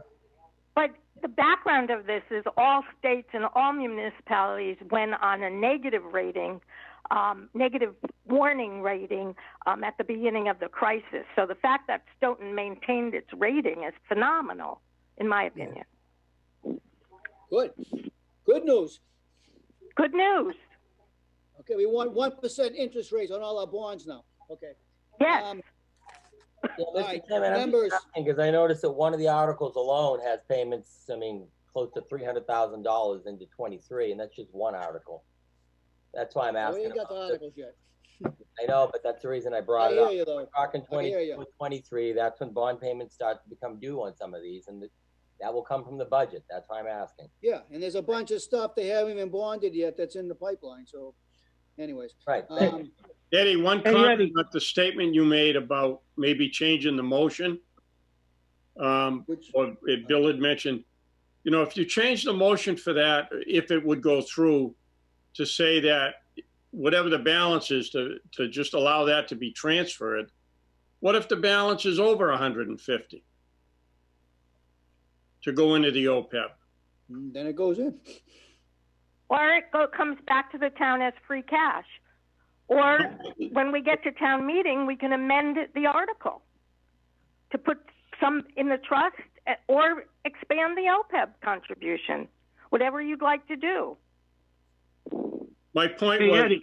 if you don't want to put a number in, I mean, you can always put a number, and like you say, you could change the number, but to put a motion in saying just to let the town manager transfer the excess into that fund, and since we don't really know what that's going to be, I don't know if you really want to go any higher as such. So just a point, you know, based on what was there. And Bill was making Chairman? Bill was making a really good effort to smooth this out. I thought it was a good idea. Yeah, so John, I think the language that you probably want is that the town manager be allowed to transfer the lesser of the excess balance or 150,000. there you go. That's Right. all, Bill. You know, Yeah. put the cap it at 150. You know, That sounds good. that's all. That, Hey, and that, are we gonna? Hey, that are we works. gonna take a vote? Are we gonna take Yeah, a vote I'm tonight? trying to get there. Okay, but it's it not so didn't- much a it didn't have vote, to- it's just we're just kind of going to agree to, kick the budget to next Wednesday for a final discussion or more discussion, that's all we're doing. Dave, can you shut your screen off? Thank you. Okay, Eddie, I Yep. make a motion to kick the budget till next Wednesday. Whatever day is that, that's, We already have a motion and a second on the table. It'll be the okay, 20th. Okay, All let's right. take a vote. let's vote. Ed Trumfio votes yes. Bob Wait a minute, Desmond, what's the number, is the What are we budget voting as on? we have, the budget as we have it now, or? The a new motion budget? was to leave the budget as we had it tonight and let Dr. Grimm and Dr. Marcus get together, see if they can come back with anything. Bill was going to look at the new the revenues for the next couple months, the last couple months, and try and come back with new numbers. He wants that for the board next Tuesday. So what Ed has asked for is that any numbers Bill can come up with in the analysis to get that to us by Tuesday or Wednesday. And I had asked that Dr. Grimm and Dr. Marcus get together as they said they could and see what they can come up with. But That's all I right wanted now, to the know. That's basic all I- budget is the one Yeah, that I just wanted to know if I'm voting, Ed. I just want to know if I'm voting on a revision or not, that's all. nope, No. No. We're voting to I come said back leave- next Wednesday. The budget that we got today would be left as the basis for the budget. And then Dr. Grimm and Dr. Marcus would get together. We'll see if they can bring anything back to us. And when Bill said he can do this analysis on the revenues, Eddie's asked him to get that to us by next week. And that was my motion, to wait until we heard from Dr. Grimm, Dr. Marcus, and get the information from Bill before we go anywhere. All right. with the We're budget that- continuing for new information, that's the. right, that's the point. basically, yes. Okay. All right. I also want you guys to think about, we only got 2 days left next week, so I think we should strongly consider voting the budget as a whole, not every single budget. So keep that in mind. I think it'd be a lot quicker, unless we kind of know where we are. But it's going to change anyways in 4 months, so please keep that in mind. I think that'd be a good way to go. But okay, all those in favor? Ed Trumfio votes yes. Bob Desmond, Yes. Vaughn Enochian, Yes. Deb Roberts, Yes. Ben Thomas, Yes. Jess Minor, Yes. Diane Dolan, Yes. John Anzavino, Yes. Dave Laurie, Yes, Marty West, Yes. Jim McGlynn, Yes. Scott Carrara. Scott, you out there? He's trying to unmute. He's on mute. Yes. Okay. John Rock, Yes. Elliot Hanson, Yes. Chris, Chet, you out there? I think he retired for the evening. Okay. And Joel, Yes. okay, carries 16 miles, 15-0. Okay. All right, that's Eddie, all. can you answer a question about budget? I can try, yeah. What do you got? I'm just curious. if the finance committee didn't come up with a favorable motion on any budget, what happens going to town meeting? Do they just take the last selectman's budget? Or I'm just curious, what would happen if the finance committee can't come to some agreement on a budget? I don't know. Mr. Rowe, you out there? I still am, Mr. Chairman. I have a suggestion for you, Mr. Chairman. Yes, sir. Put the budget on the table, go around the horn. Anybody wants to make amendments to any part of the budget, propose the amendments, then vote on the amendments.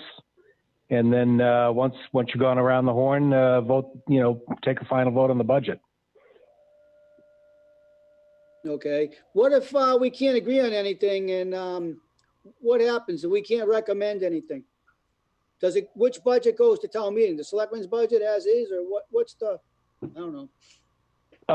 I guess, I don't know. Would have to check with that. I guess it would be the selectmen would need to make a recommendation on the budget to the town meeting if you can't make a motion. Right. Yeah, I would guess. I don't know. Robin, do you have any thought on that? I don't know. You're mute, I don't know Robin. if Robin's got any thoughts. Can we ask legal counsel that question? I would have to get legal to answer that, but I think it's the Board of Selectmen's budget at that point. It just goes through with no FinCom recommendation. All right. Could we get that opinion from council just so we know for sure? I'm not hoping that happens, but we have 16 members. If it comes up 8-8, guess what? It fails. So I'd just like to know what happens, because we need to know if we don't put a budget forward, we need to know what's going to be going to town meeting. If it's a selectman's budget that we didn't agree with or what have you, I just think we need to know what happens if we can't come up with a budget. Make sense? John, if it's 8-8, it doesn't fail. It just shows no movement, which means it If a doesn't make motion a is to positive or pass, negative recommendation. if there's a motion to pass the budget and it becomes tied, that motion fails, which means you don't have a budget to present. So I'd just like to know from council, if we can't come to a consensus on a budget, what goes forth at town meeting? I've never been at a spot where I would even consider that a budget wouldn't be there from the finance committee. So I'd like to know. If it's only me, I don't know. I think that's then it's only me, but. Well, we can find out, but I think that's a chicken way out. You either take a stand, you either vote it up or down, let town meeting decide, but. Mr. Chairman, in reference to what Bill Rowe just said about, everybody looking at the budget and deciding what they like and what they don't like, maybe we could start to figure out what people don't like about certain parts of the budget. I just asked that and no one said anything. Are we waiting for next week on this, though? Well, we kick it down the road a week, yeah. We just did that. That's right. About running out of time. We got to decide something next week. That's it. End of story. All right, anyway. Go ahead, Mrs. Gropey, if you wanted to. No, I'm going to move on to some other stuff, so. Go ahead, Dr. Marcus. I just wanted to make sure, I'm pretty sure the school committee is the one that presents the school department budget. Yeah, we'll bring our budget forward. We always present it at town meeting. It's the school committee's budget. And I did reach out to our legal counsel. So I'll be talking to him tomorrow. I've been going back and forth with him on all this too. So Just wanted to clarify that. yeah, so I'll do it for the school committee. We've done that enough. I don't remember doing that well. I have a question for you. If the second MOA, if I can't get it by next Thursday, I know your vote wouldn't go into the book, but contracts have to be put in front of FinCom. Is there a way that you all can have a special meeting and then on the floor give your vote on it? I don't know. Given all this virtual stuff, it's hard enough regular. I don't know. To do a virtual meeting and then do a virtual recommendation to town meeting. I don't know. It's gonna get Then it wouldn't be, our recommendation would go in the warrant. I don't know We just how refer it. We wouldn't have an opinion. We just refer it to town meeting. Well, if you didn't have a meeting, but I think I have to present an MOA to FinCom. And all I'm asking is if I have to, can we have one night if I have to, sometime in early June or late May, to present that? And I know your vote wouldn't go in the book, but Right. you could present the vote on the floor. Yeah, I suppose we could do that. I mean, I'm at a point where trying to fill out that wage scale on that poor Susan, I have her scrambling on the DPW one and everything else you hear we have her working on. We're trying. I know, it's just everything's so hard. It's just so I'm hard to pretty get sure anything done. It's just- any changes to an article would have to be communicated to the town meeting within some 48-hour or 30 or 72-hour window. Yeah, it would be. Yeah, and it wouldn't be a change to the article. It would be the. It wouldn't be a change, it just a be a recommendation. motion to Yeah, the approve. vote would be on the floor. Well, that's what I Yeah. thought, that a It's only a recommendation would have recommendation. this. We just wouldn't have a recommendation. But if you voted on it before June 18th, let's say, you'd have plenty of time to produce that number, that vote, if you needed to. I'm just throwing out there that I may need to ask for that.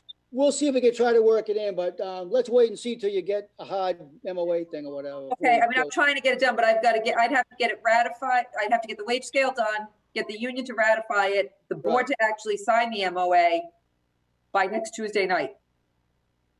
Jess is shaking her head. She knows that's not happening. So what's the problem? Yeah, what's wrong with me? Bill, Susan, get on it now. Started earlier. No, okay, I don't know, whatever. We'll deal with that when you get to that point. Thank you. I may need to make that request, though. I'm just letting you know. Okay.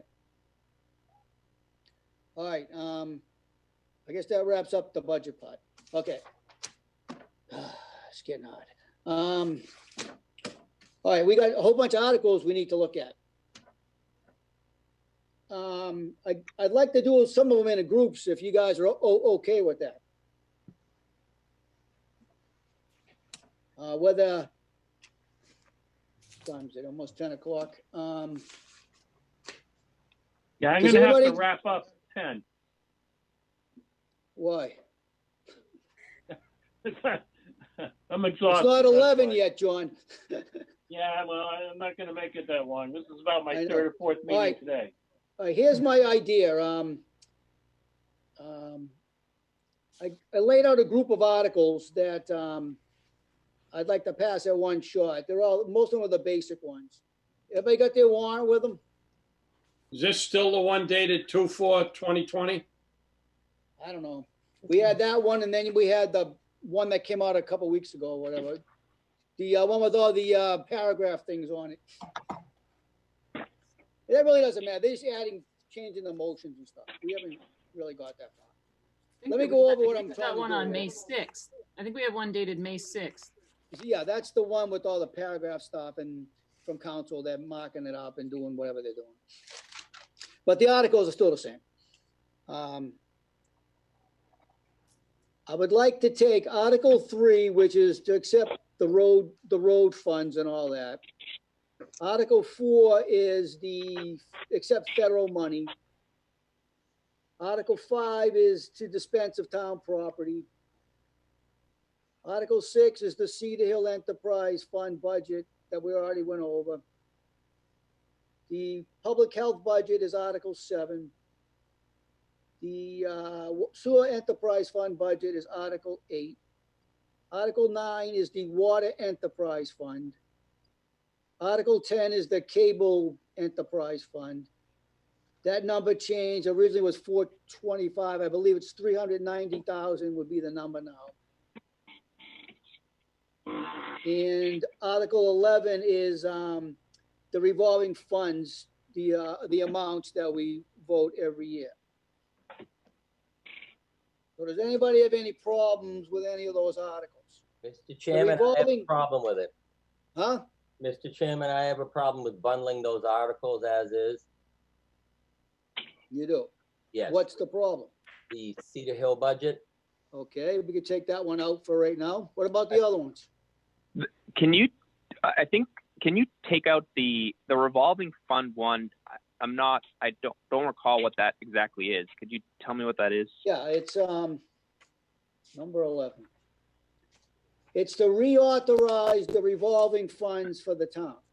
Council on Aging is 50,000, Recreation's 150,000, GIS is 15,000, Youth Commission is 50,000, Community events is 10,000. Conservation Commission is 50,000, and the Board of Health's 120,000. And stormwater. And one more, stormwater is 50,000. And those are the Okay, thank standard you. ones we do every year. That's the limit on those spending limits on those funds. Eddie, can you just run the article numbers again, please? Yep. Article 3, just the numbers? Yeah, just the article numbers. Okay, I number want to make 3. sure I know which ones you're looking at. Yep, number 3, number 4, number 5.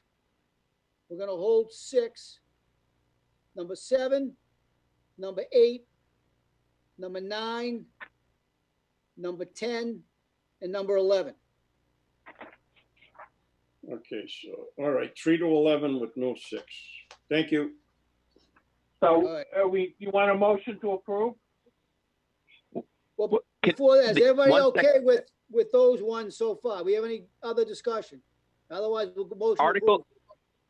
Article 10 is the Cable Public Access Enterprise Fund. I recall there was like some back and forth about what the number was. Right. Are we voting on the number?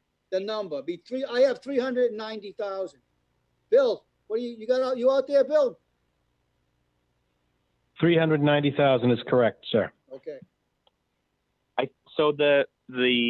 I think that whatever motion you make, please stipulate what warrant draft you're going based on, because the February 4th warrant is 425,000. And so it makes it really difficult for us to understand and for the public to understand what values we're voting on at this moment right now as a bundle. It's hard to see. Even in the Or May at least- 6th, oh, sorry. I was just going to say, even in the May 6th, it's 425 also. Or at least, Ed, when you read your motion, maybe say Article 3, or whatever article it is, Article 10, 390,000. Like, say what the number is, so that way we're clear on what we're voting for. All right. There's only, well, the enterprise funds is as presented in the budget we already have. I don't know what the number is, some millions. Are we okay with that?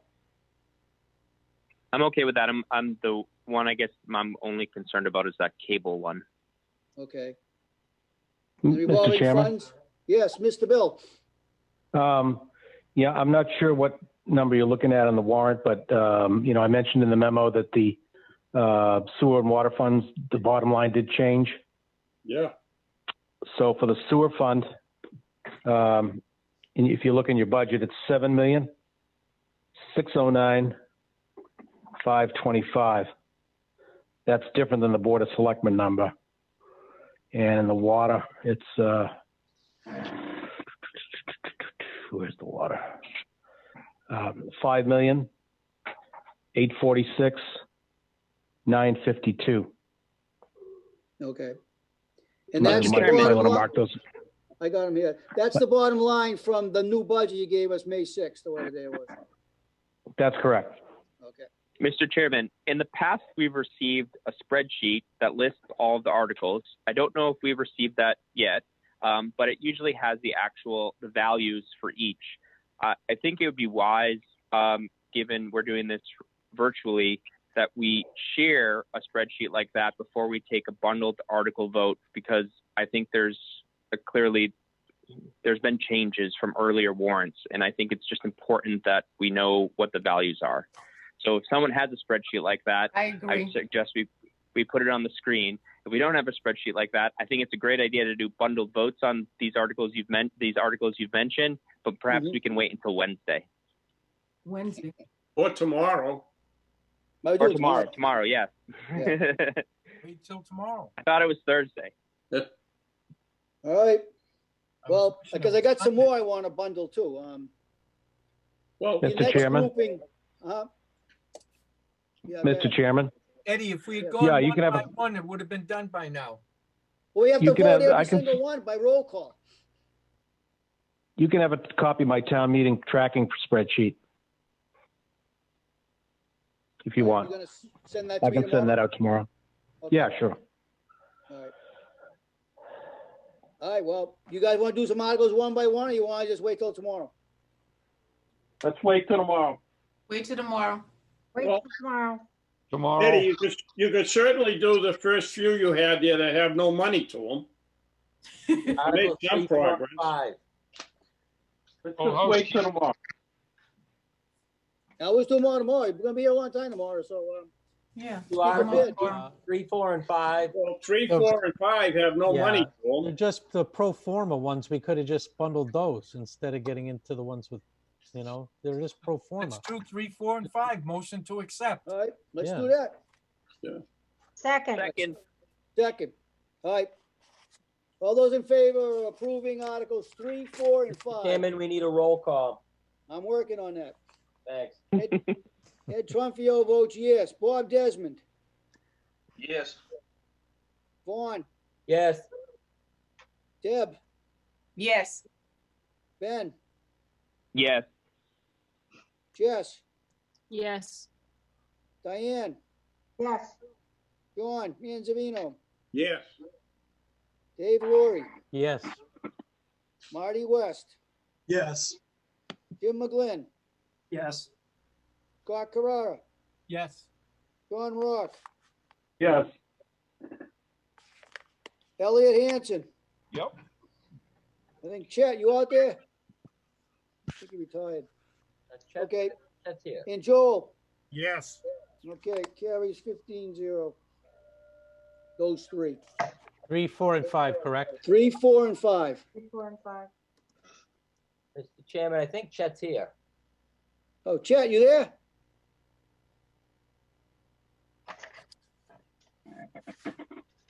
Hello, Chet. He's on the line, but He's sleeping. maybe he's sleeping. All right. All right, well, anyways, okay. All right, I guess that's all we can do for now. Tomorrow we'll do the rest, a whole bunch. What else is on the agenda before I look at anything else? That's basically it. We'll just do the same thing tomorrow. Okay, I guess we need a motion to adjourn. So Till moved. tomorrow. Motion to adjourn till Thursday, May 14th. Second. At Second. 7:30. Okay, got a second? You got many seconds. All those in favor, Ed Trumfio votes yes. Bob Desmond, Yes. Juan Enochian, Yes. Deb Roberts, Yes. Ben Thomas, Yes. Jess Minor, Yes. Diane Dolan, Yes. John Anzavino. Looking forward to coming back at 7:30 on the 14th. Thank you, Mr. Very Chairman. good. It'll be a nice virtual meeting. Or if you didn't get it, my answer is yes. Good. Dave Laurie, Yes. Marty, Yes. Jim, Yes. Scott, Yes. Don Rock. Yes, a million times yes. You only vote once. What do you think you are, California? Elliot Hanson, Yes, yes. Chet. Joe, I'm buying more Twizzlers. Yes. okay, Robin's Hey. getting ready to bolt. okay, we're gonna adjourn till tomorrow. Bring any questions on articles you have. We're gonna try to get a bunch of them done tomorrow, so, I'll try to get that spreadsheet from Bill and get it out to everybody. Let's get them all done tomorrow, Ed. All right. Good night, Good everybody. night. Hey, good night, Good everybody. night. Good night. Good night. Everybody have a pleasant evening. Good night. Bye-bye.